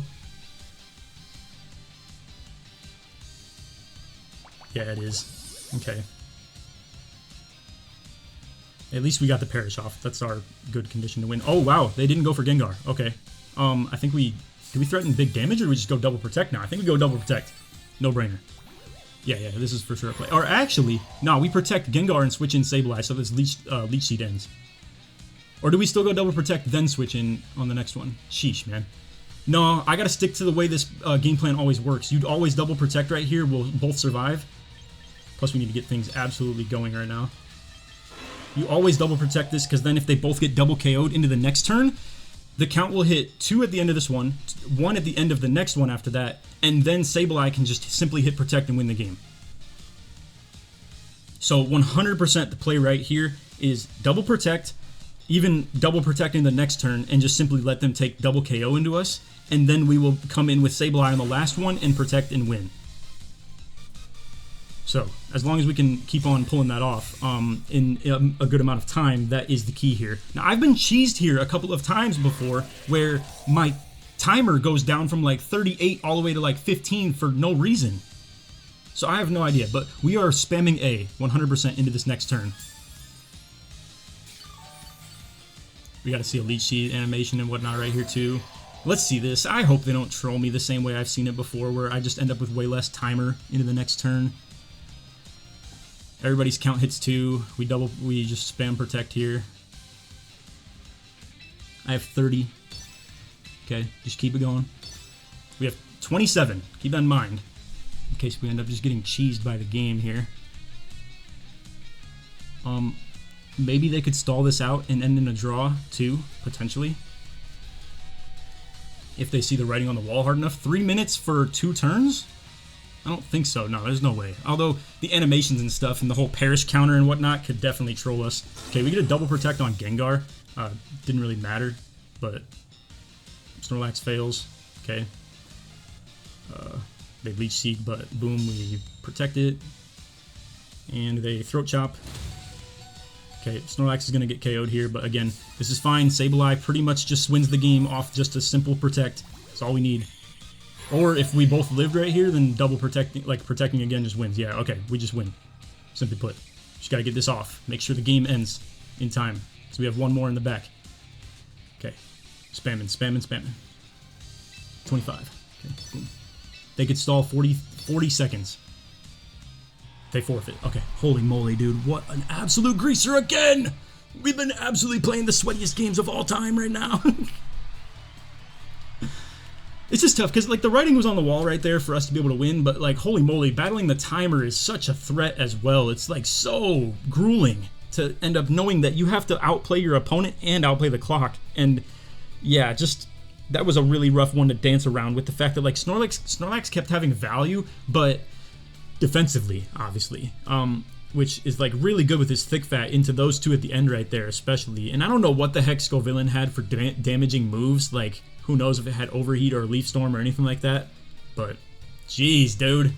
All right, well, that was our 12th game, and we have 3 losses, so that makes us 9-3 currently. And, yeah, we have 3 more games to go for the first day. Sheesh, what a game.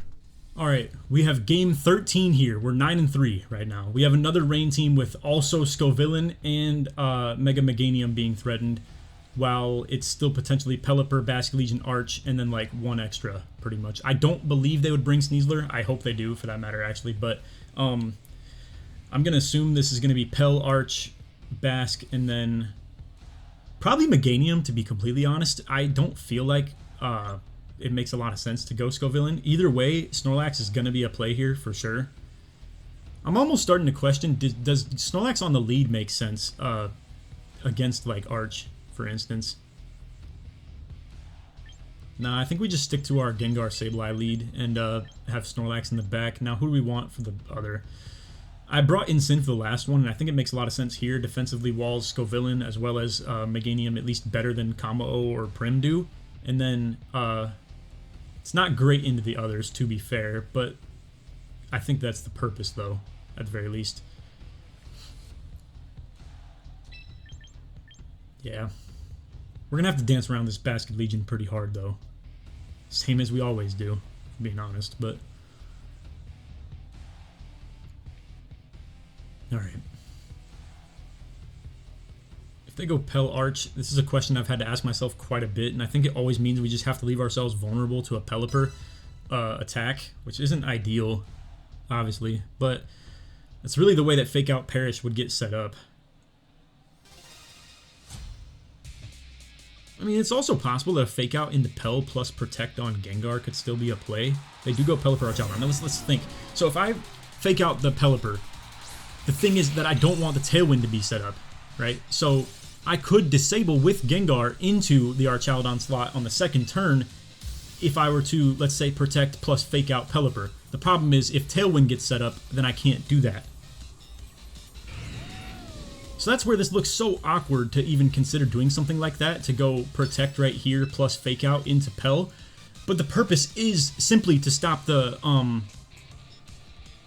Tailwind from being set on the first turn right here. Then on the second turn, because we'd both be faster, we could hit the Encore plus Disable combo into Arch. So I think we do this. This is just a cover for Arch hitting like something into Gengar slot, which feels pretty obvious if you ask me. But boy, this could go bad. The worst case scenario is Arch hits something into Sableye right now. Let's see this. Okay, they're readying a damaging move, didn't protect. Electroshot, tell me this is into Gengar. That would be very, very nice, because then we'll be able to get this Disable plus Encore combo into him. Do a big number on him. Come on, don't turn. Yes, thank you. All right, bet. Let's go. So, we are going to leave ourselves vulnerable to Pelipper once again, though, on this turn. But now this means we can take Archaludon offline easy by hitting Encore Disable. The only condition that changes this is if it's Scarf Pelipper with Tailwind. Like, That'd be insane. But what can you do? You have to play around that, if we're being honest. I mean, I don't know. We're too far in, obviously, at this point anyway, too. So, just rolling with it. Let's see it. We hit Prankster Encore. We still have yet to see if it's Scarf Pelipper or something like that. Or maybe it's Scarf Pelipper with, like, Hurricane. Okay, we get Archaladon offline. That was what was really important. Now we can hit, like, Disable or Encore into Pelipper, whatever it wants to do here as well. Hurricane. Yeah, we don't like that, to be real with you. Don't confuse, please. Okay, thank you. Alright, I think to go slow and safe with this, because this is still going to be active for a little bit, though I'm not going to lie, we might have to play a little bit risky. The ideal play is to hit Encore so they're stuck doing this over and over again, and then hit Disable the next turn, so they're also taken offline. I just hope this isn't too much of a setup that like takes way too long, and then we end up just let Archaladon get back online again. I think that's what's probably going to happen, to be real. Let's hope this is into the Gengar slot. It seems like a no-brainer, to be real, but maybe they ended up doing Weather Ball and it gets redirected. Okay, this ends up being protected. Okay, and yes, it was indeed into that slot, so now we're actually good to... Do I want to set up Perish, or do I want to just take a KO on Archaladon? We'd be faster, so we could two-hit KO him. I think that's the move. And then for Pel, we go Disable right here to just take them completely offline.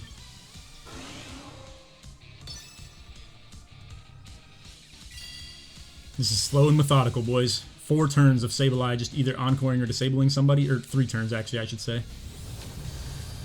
This should 2-hit KO easy. And he's going to struggle too, so this is still going to be considerable damage. We get our Sash removed, which isn't great. Now, what is Arch going to do? If I'm not mistaken, okay, I don't remember if you can Encore someone that is currently disabled, like, into a different move. So, because of my lack of knowledge here, maybe we can end up learning better in the future, and unfortunately I'm just going to kind of sell this one right now. I might end up just going Shadow Ball on Gengar into Arch just to make sure he gets out of here. And then maybe we just get out of Sableye, to be real. We can go Incin. Thread and Fake Out. Or wait. Because like if we just leave Sableye's Protect available, we could deal with Basket Legion in the back too. Let's find out how this works. I'm a scout. Actually, I hope it was the Encore that was the one that was still... Okay, so it failed. I believe the Encore ended before the Disable, right? Maybe he already was still Encored, but I don't remember which it was, to be real with you. I should have done a little bit more information deciphering right there. Okay. Iffy damage into Gengar that we don't really like to see too much, but... Okay, that has to mean the Encore ended first, right? So, does that mean we can't Encore them again? I think that's how that works.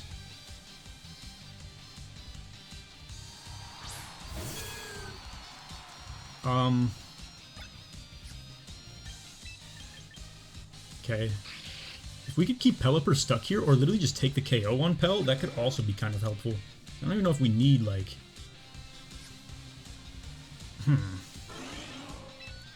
And then we go Double Protect regardless, just to, like, kind of compensate here. And then we'd be able to do something to Meganium, regardless with Sableye. Debatably even do them the same way, hit the old Encore plus Disable into Meganium maybe. But I think we might be overcooking. It's just tough to get out of these two is kind of the thing. There's no switching moves or any way to get out, so, like, kind of have to just play this slow and stupid, really. They go Weather... Oh, wait. Oh, I'm tripping. I'm tripping. Pelipper doesn't have Weather Up, so Weather Ball does literally nothing. Okay. Disable that. Plus, what does Pelipper have to do damage here? Of course, it's freaking Tailwind. Yeah, that's tough. I'm so tripping, dude. I forgot that Pelipper, since its Hurricane is disabled, its Weather Ball probably can't do a thing. Okay, we disable here for sure. If this is Weather Ball, that'd be kind of bad. Debatably, hold on. We could do them the same way, low-key, I think. Go, Yeah, hit the old disable encore combo. Because if Pelipper can't do anything anyway, then who cares? And then we could probably, we'll be able to encore that 100% and set up Perish on the next turn. So we are slowly but surely doing this. It's gonna take a while, unfortunately, but then this should secure our double KO with the Perish now, because now we can encore Pelipper into Protect and go Perish. It's the most PP I've ever used on Sableye. It's actually crazy. Oh gosh, this has been an insane game. We haven't had anybody come out from the back. It's just been Gengar Sableye sitting here doing this same shenanigan stuff for like literally 8, maybe 9 turns for all I know. I have no idea. Alright, Pelipper's stuck being a bot. He can't do anything, and the Meganium is struggling. We have Parasong set up. Do we want to just get into somebody other than Sableye, maybe? I have to assume it's Basculegion last on the team right here. Okay, and that struggle is still pretty good damage, so I think we go Protect Gengar, and then maybe get Incin in to like fake out something like Meganium. Make it so we can nullify the struggle damage on the next turn.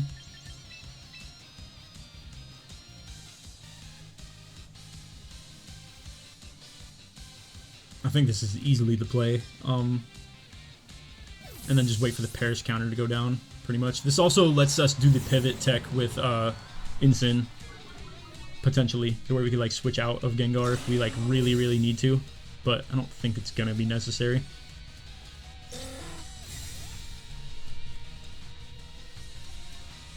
We have to play this for Basculegion being the person coming out here. That's pretty convenient also. And maybe we could stagger this. Oh, okay, Encore ended. That means they can't use D-Gleam. Okay, so we pretty much just go, this is a pretty simple solution. We just go Shadow Ball plus Fake Out into Meganium. Oh, okay, they forfeit. Alright. Nice. Wow. Dude, an absolute cook from Gengar Sableye combo. Like, I can't believe how much value that was throughout the whole fight, but man, it was tough to really create any openings with it at the same time. That was, like, really, really tough. So, that was game 13 right there, and I believe that makes us... Wait. Let me see. Yeah, it was game 13. That means we're 9-3, I think. Something like that.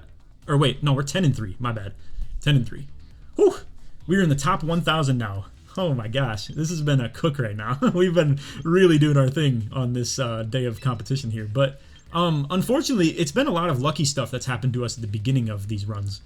So it looks a little bit less clean, to be completely honest. I'm gonna have to assume a lot of these guys that are toward the like elite top of the leaderboard are people that have won every single game, like won all 15. Because to be 200 up, or like, you know, 194 up from 1500 on the entry, I have to assume means you either have 15 or 14 wins, one of the two.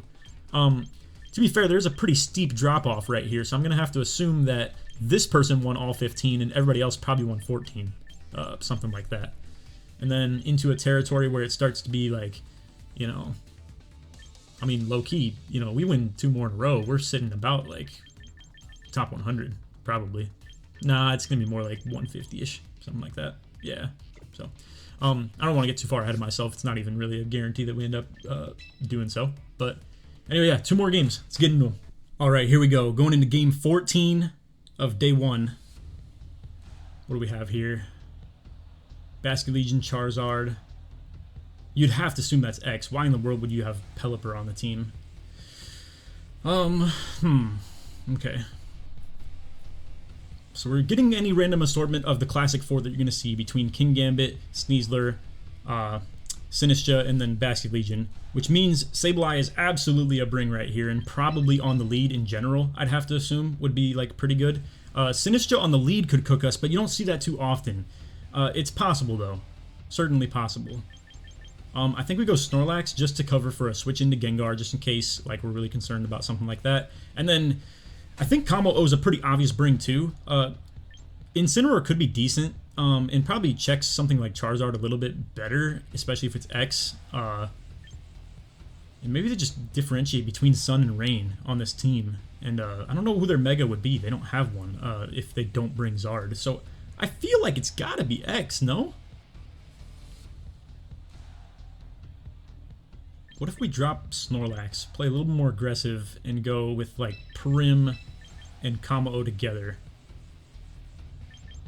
This wall's Charizard pretty good, but like maybe Incin does a better job at it instead.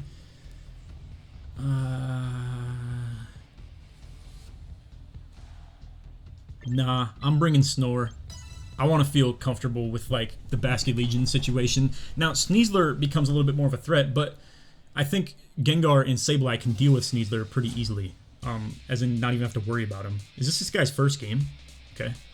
He's like 1500 elo, like right on the dot. Alright, like this is basic. This is basic as heck. We just go Perish plus fake out Zard. And like, this is chilling.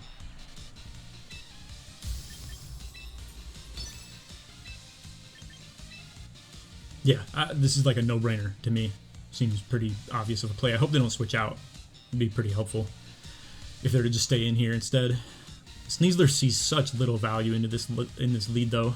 It's like it's a miracle if he stays in, to be real with you. But yeah, we just roll with this. Okay, they stay in. At least, yeah, I'm pretty sure the switches happen after or before the Mega. Okay. See it, Megazard. Why, indeed. What do we have here? This is such a beautiful thing. I haven't seen Sneasler in so long because he's just so terrible into this team right here, where his close combat into like White Herb can never pop off, so you can't ever boost up his speed at all past like the threshold of Gengar, which means we can still hit disables and stuff like that into Sneasler as well. Okay, it's Dire Claw into Sableye. Let's not see any sleeps, please. Like Burn is fine, something like that. Okay, yeah. So we double protect here and then start disabling and encoring. Really, that's all it is at that point. I mean, it's pretty basic. Gengar's faster than both too, so we really do whatever we want. We just got to see a move come out from Zard. So we 100% double protect here. And then Gengar is the only one capable of guaranteed hitting disable. So what we could probably do is disable Encore combo into Charizard. Leave Sneasler just Dire Claw, whatever the heck he wants to. I'm not going to lie, it's not as concerning. And they go Solar Beam. Okay, what if we just Encore that instead? They went into Sableye with it though too, so I don't even know if that's like an easy avoid KO situation. I think we just do that. We Encore disable the Zard, and then everybody can switch into the Dire Claw in the back and doesn't really care too much. It's just the whole status thing could get kind of ugly. But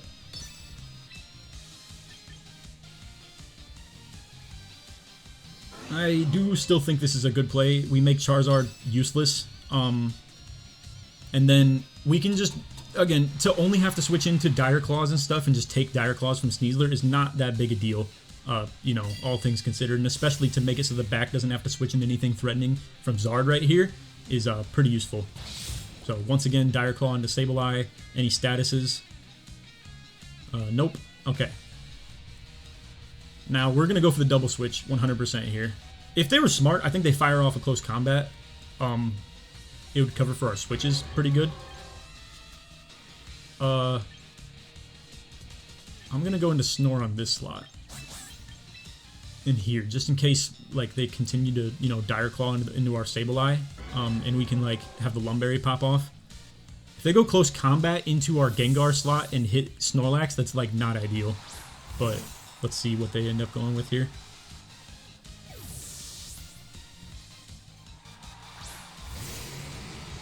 Also, we kind of should think about what's on the back. Okay, so they, yes, do that indeed. And if we get statused, we Lumberry pop here. And we don't, so boom, struggle. And Snorlax is going to heal back all that. Forget about the crit, we don't care. It would have left him at full HP if it didn't crit, to be fair. But anyway, now we just have our remaining 4 deal with whatever's in the back. And it's not a Mega, so it's probably going to be things like Kingambit, which means Kamo-O deals with, or if it's Basket Legion, it's in the Sun. I don't know how long that's going to be for. It's probably going to be one more turn. But Last Respects can't even hit into Snorlax anyway. What else do they bring? Okay, so it is Basket Legion. It's probably Kingambit too then. Yeah. Now, I'm almost positive Kamo-O lives a Last Respect from this range. But low-key, just to kind of play things safe here. God, it's annoying though, because Kingambit really just rocks out with that low kick and threatens Snorlax pretty hard here. So Snorlax has lost its value quite a bit, to be real with you. I think what we do is we Encore low kick and protect. And if they want to take out Snorlax, they're going to have to deal with the fact that, like, we are going to threaten... Okay, the thing is, though, Wave Crash is still up for one more turn. Or, like, Wave Crash is offline for one more turn. So maybe what we actually do is go Encore here, predict that it's Last Respects, and then protect. So that we can pretty much buy Kamo-O a turn to actually be, like, able to wall Basculegion. Ooh, okay, okay. We benefit from this a lot. I hope that it's Last Respects. Yeah, indeed. So now, well, actually, my bad. I just trolled. I just encored him. But to be fair, this is still okay because I think we can still play around it. I just did some dumb stuff. I guess I was like taking his Wave Crash offline to like make it so it's not doing big damage outside of the sun. But yeah, that's not great, to be fair. Then we just start encoring the Kingambit. Now, it's possible that bro has, like... Do I switch someone in here? I don't think I do. The problem is that I don't have a great solution. I want to KO Kingambit, but I think I get KO'd by Last Respects.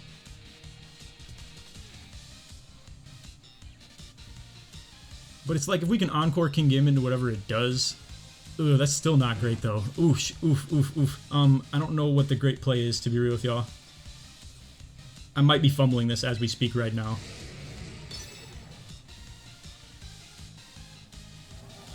We probably get KO'd here. Okay, wow, we live. I don't know if that's something to do with the way they have him trained. No Chople Berry. We take KO there.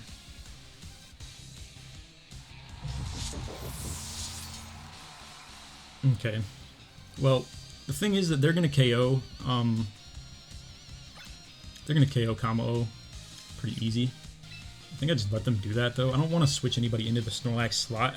As productive as it could be, I don't really want to do that.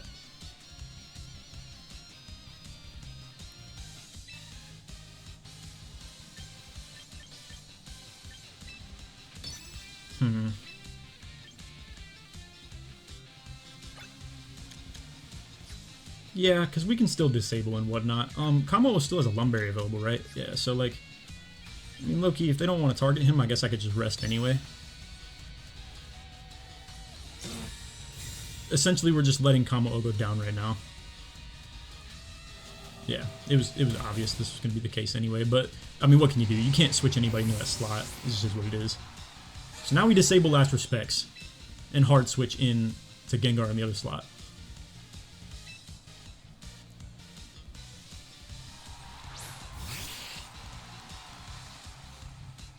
I think we want to play this kind of safe, though, so I might even just wait. Oh, is there any point? I don't think so. It's like if he's not Scarfed and he hits Wave Crash instead on this turn, that's the problem. I have to just, like, think, is it worth doing this? Because if I play this slow, is it really even that problematic? I just hit him with Encore spam, and, like, next turn I'll be able to Encore him again. So we just fire one of these off. It's not going to do anything, but then we disable into his Last Respects. And basically, we're going to try and turn this guy into just essentially, like, liquidated inability to do anything. Okay. Disabled. We can hit Encore now into him. And now we can hard switch into Gengar.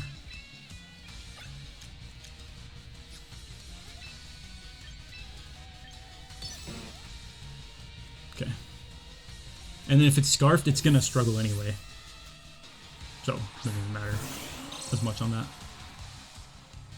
Okay, yep. Alright, we have him locked in no matter what now. So, we've wrangled the fish. It's always a fun little journey to figure out how we end up getting this stupid fish killed, but this is the way on this current one, was just to randomly switch around and find our little opening. Okay. Whatever.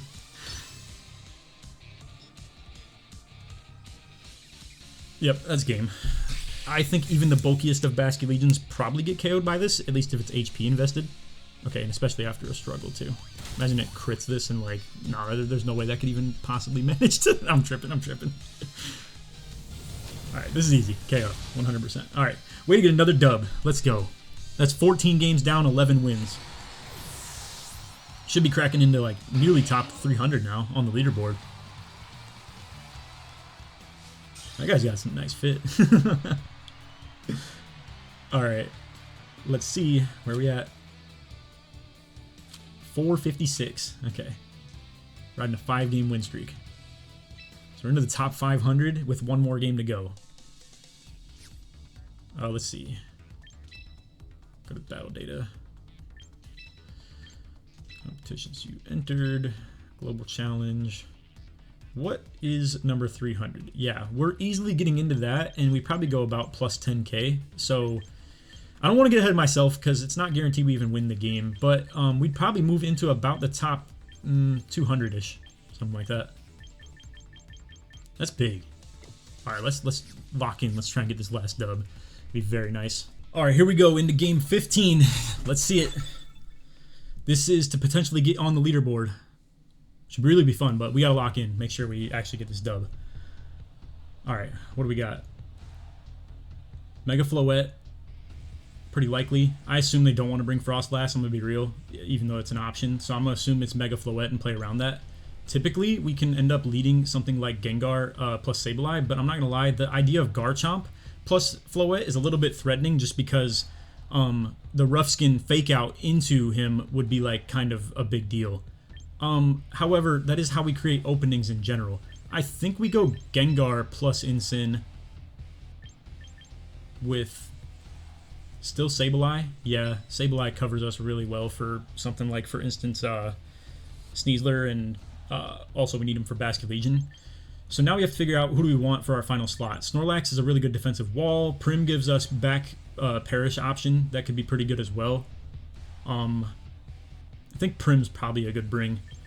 Snorlax is quite the sponge, to be fair, against Floette. It'd be really good to nullify damage to Floette, and treats as a much better switch-in than Sableye does. However, we're leaving ourselves pretty vulnerable to Kingambit by doing this.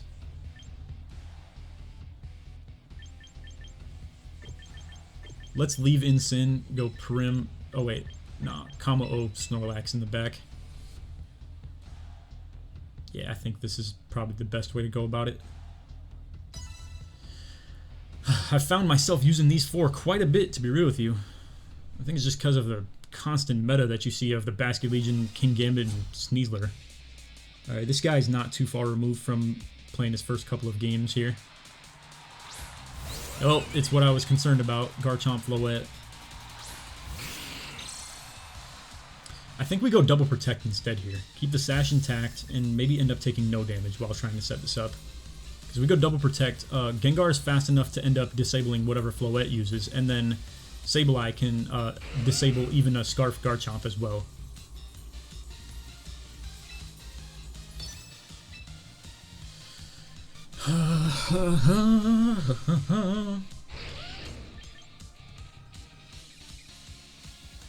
The thing is, I think this is the play, but then if they go with like Calm Mind on Floette, then I really want to disable into that slot. But that's wait, well, Encore I mean.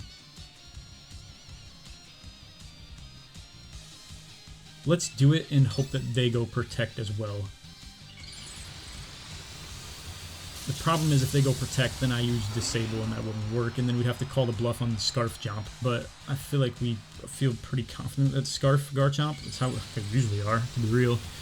Alright, we didn't really play very aggressive here, and it's just because, like I said, if we would have led Incin, I could have probably just faked out and we're cool with it because the sash is intact and we don't even care, and it would have been Shuka Berry. But now we're going to have to adjust quite a bit to whatever they want to do.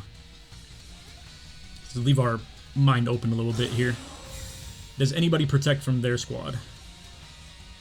Okay, Floette does, so Encore could be valuable into that. And Garchomp Quake. Now, I'm going to assume this is Scarf Garchomp, unfortunately, so I think what we're probably going to do instead is go Disable plus Perish. I would have loved to have Encored Floette into Protect, but I think that's just leaving ourselves too vulnerable to Garchomp.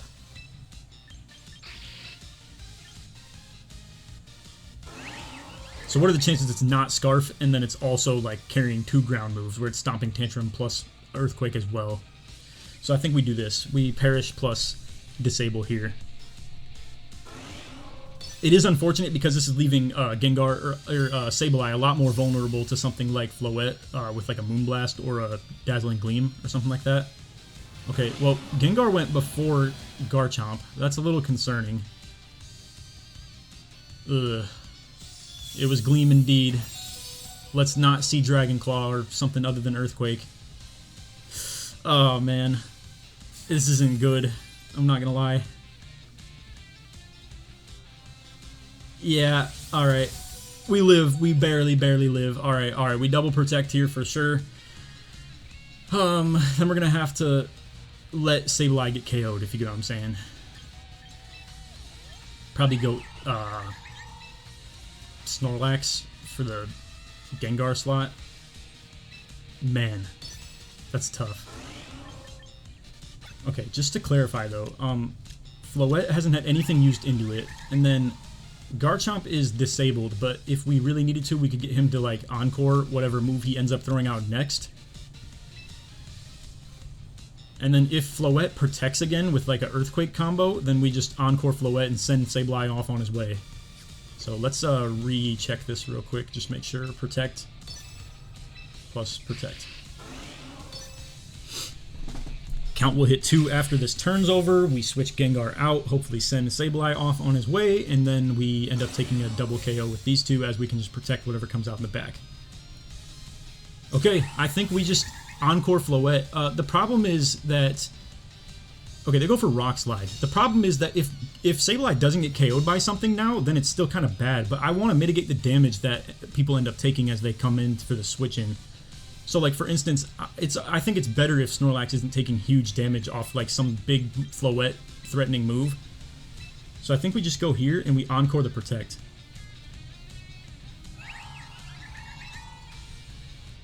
Yeah.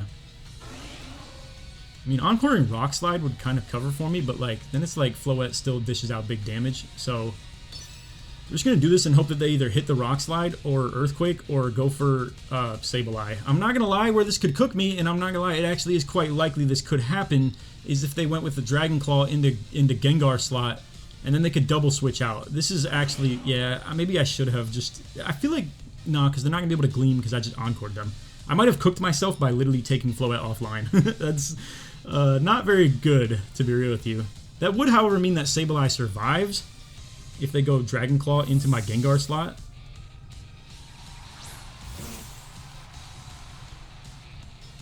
Let's just see Rock Slide again. I think that'd be really ideal. Alright, let's see it. Come on, Rock Slide. I'm begging. I'm begging for the Rock Slide. Yes, hit Sableye. Thank you. Alright, we lucked out here a little bit. I'm not gonna lie, it was a very risky play, and it was quite questionable, I must say. But, yeah. Their Floette went for the double protect, so this one's going to fail. But even still, I don't think I want Gengar taking damage here. I mean, technically I could send Kamo in and just protect with him, but I feel like where it's going to be useful is for whoever's left in the back. I feel like if Gengar can get a Perish off, it'd be helpful. However, the problem is I've left myself vulnerable to freaking Basculegion once again.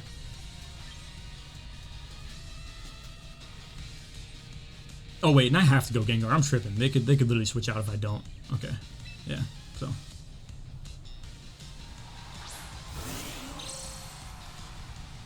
All right. Snorlax gets his Protect out of the way in order to set up the last. I keep calling it last respects. Last resort. Since it's not Scarf Garchomp, I think we can be pretty confident that that means that it's Scarf Basculegion. But didn't he... No, he wasn't on the lead. It was literally these two. I'm thinking of the last game. Man, oh, this Basculegion might actually have my number. I'm not gonna lie. This could be really, really problematic.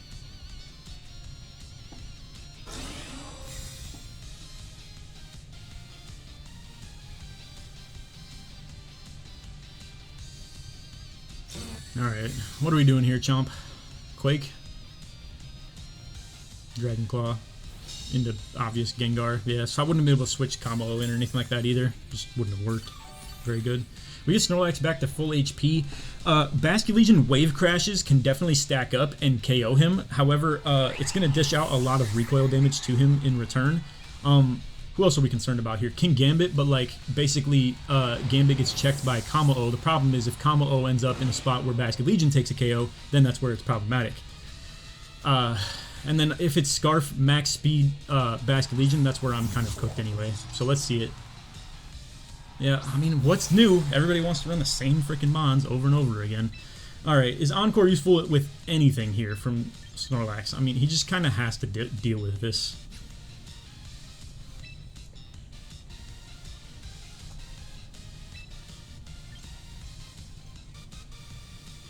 We could keep Kingambit stuck using something like Kowtow Cleave. Dude, this is concerning for sure, though. They could go Sucker Punch plus... Do I go for Double Protect?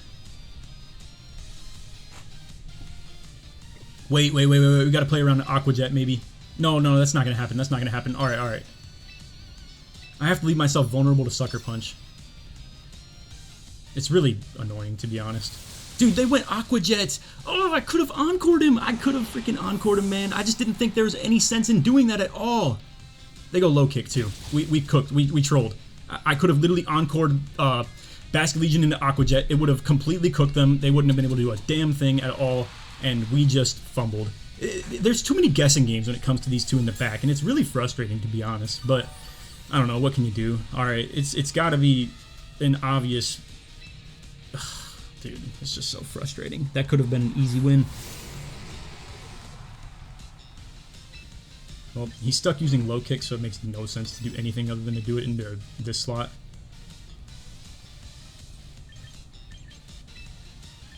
I think I just go for the KO right here.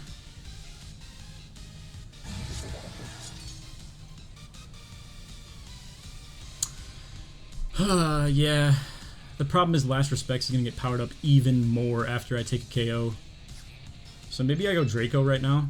The problem is that I'm just so obviously, like, vulnerable on that slot. It's just bad. If there's a world where it's Scarf Basculegion and you clicked Aqua Jet, then I guess so be it. That'd be great, but it's so unlikely. Yeah, and it's Chople Berry too. Man. We could have just Shadow Balled, or no, we couldn't have. I literally did, but it hit Aqua Jet, and that's why it worked. Wow. Okay, crit through the Chople Berry is interesting for sure, but Last Respects, yep. We live this, but like big damage, obviously. We protect there. Oh man. All right, let's do this in the most fashionable way possible. We go here and protect here.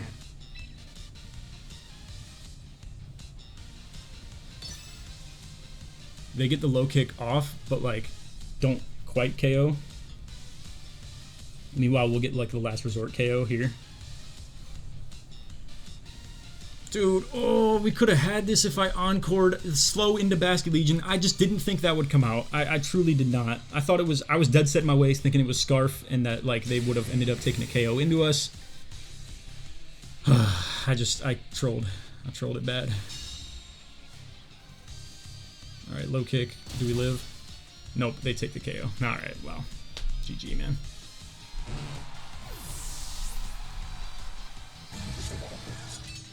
That's so annoying.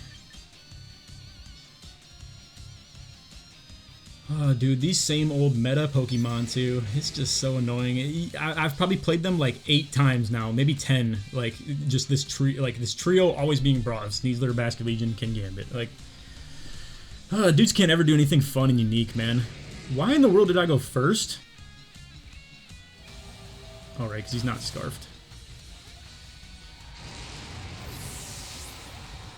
Whatever. He missed it anyway.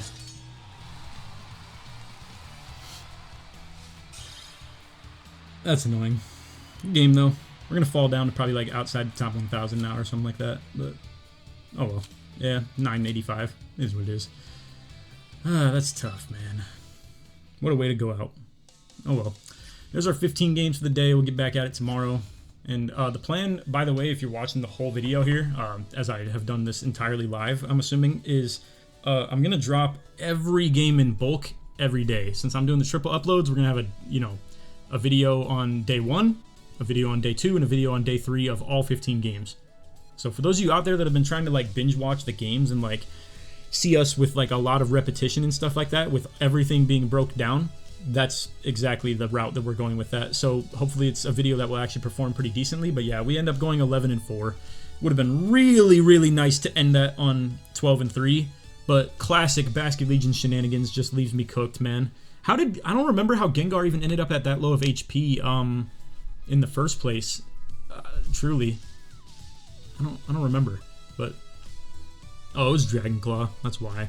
That Dragon Claw won them the game, literally. Because if that is the case, they wouldn't have been able to Aqua Jet my Gengar, and then we would have been able to, like, completely change the game in that regard. But man, wow, I could have won that. I really, really could have if I just hit the Encore with Snorlax like I thought was going to be a good play.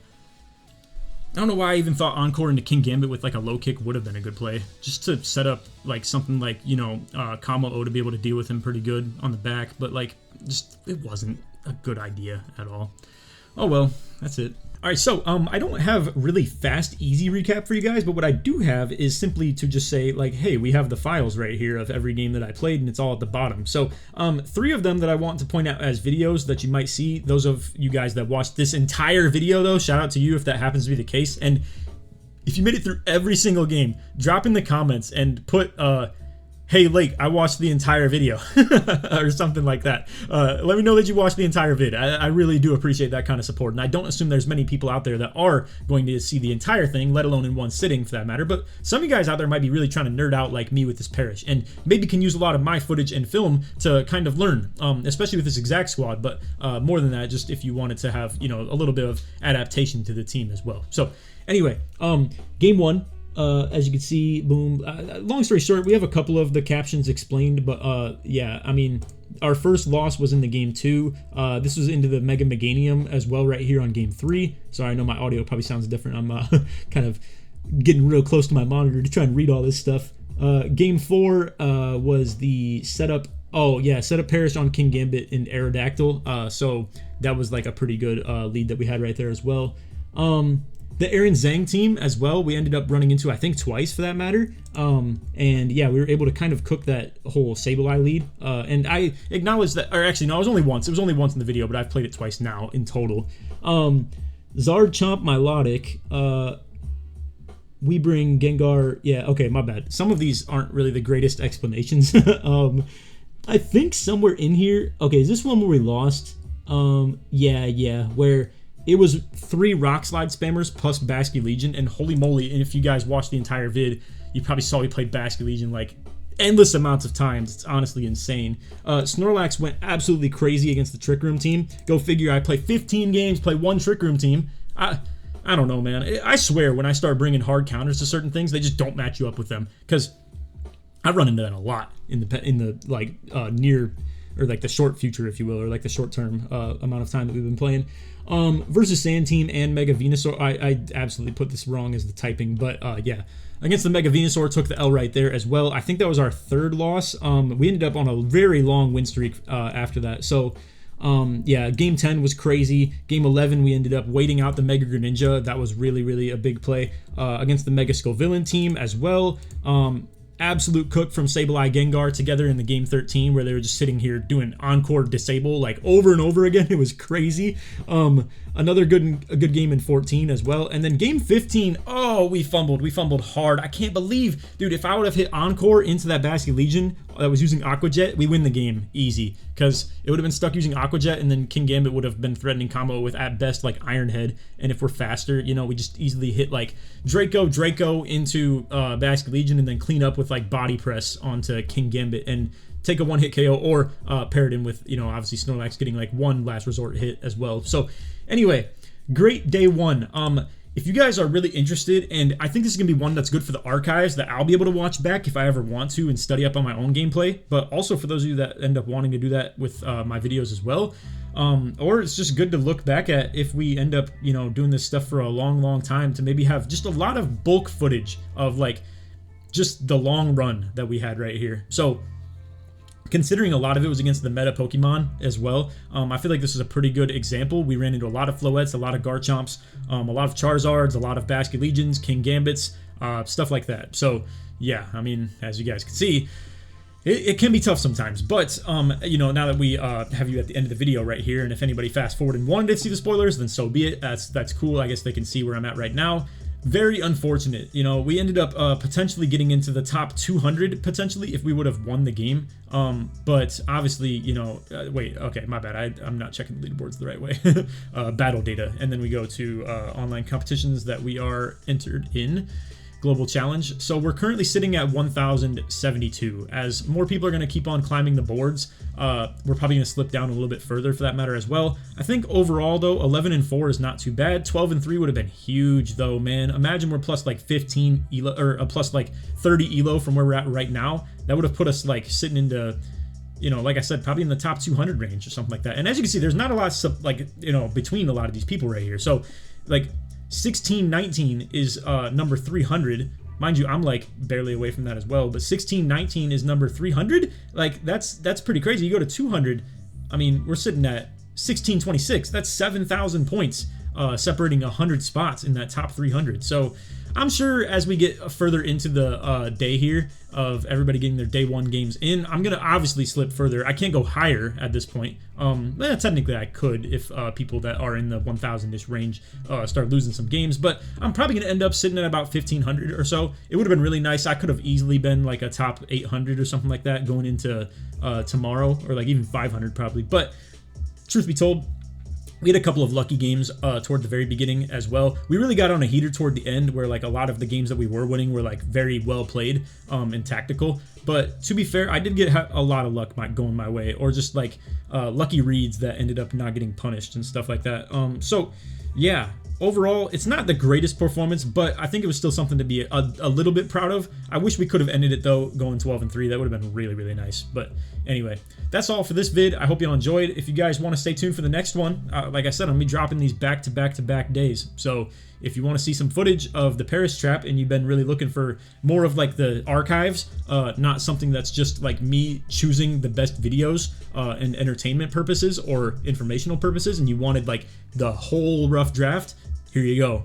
We're going to have 3 days in a row of it. So there'll be plenty of footage. And I know that it's not going to be intriguing to everybody where they want to see like such big bulk footage and they don't want to see like more things that are just highlighted. But for those of you out there that are looking for something like this, I wanted to drop videos like this. So anyway, it's not going to hurt me at all. I was planning to play the 15 games anyway, and all it means is I have to live com them. So no biggie. And that also means that forgive me if this is the case and you happen to watch these super long videos, I'm probably going to do videos detailing like, you know, post commentaries on the games that I thought were really good bangers. Like for instance, that Snorlax game that was about like game 8, I think, or something like that. I definitely want to make that a video because I just want to show bro cooking. And then also probably the Gengar and Sableye disable and encore spam. I really want to use that for a vid too. So yeah, the ones that I have segmented right here that are sitting above the others are probably the ones I'm going to turn into vids. These other ones I'm probably just going to throw into the video right here and then probably just shift them off to the side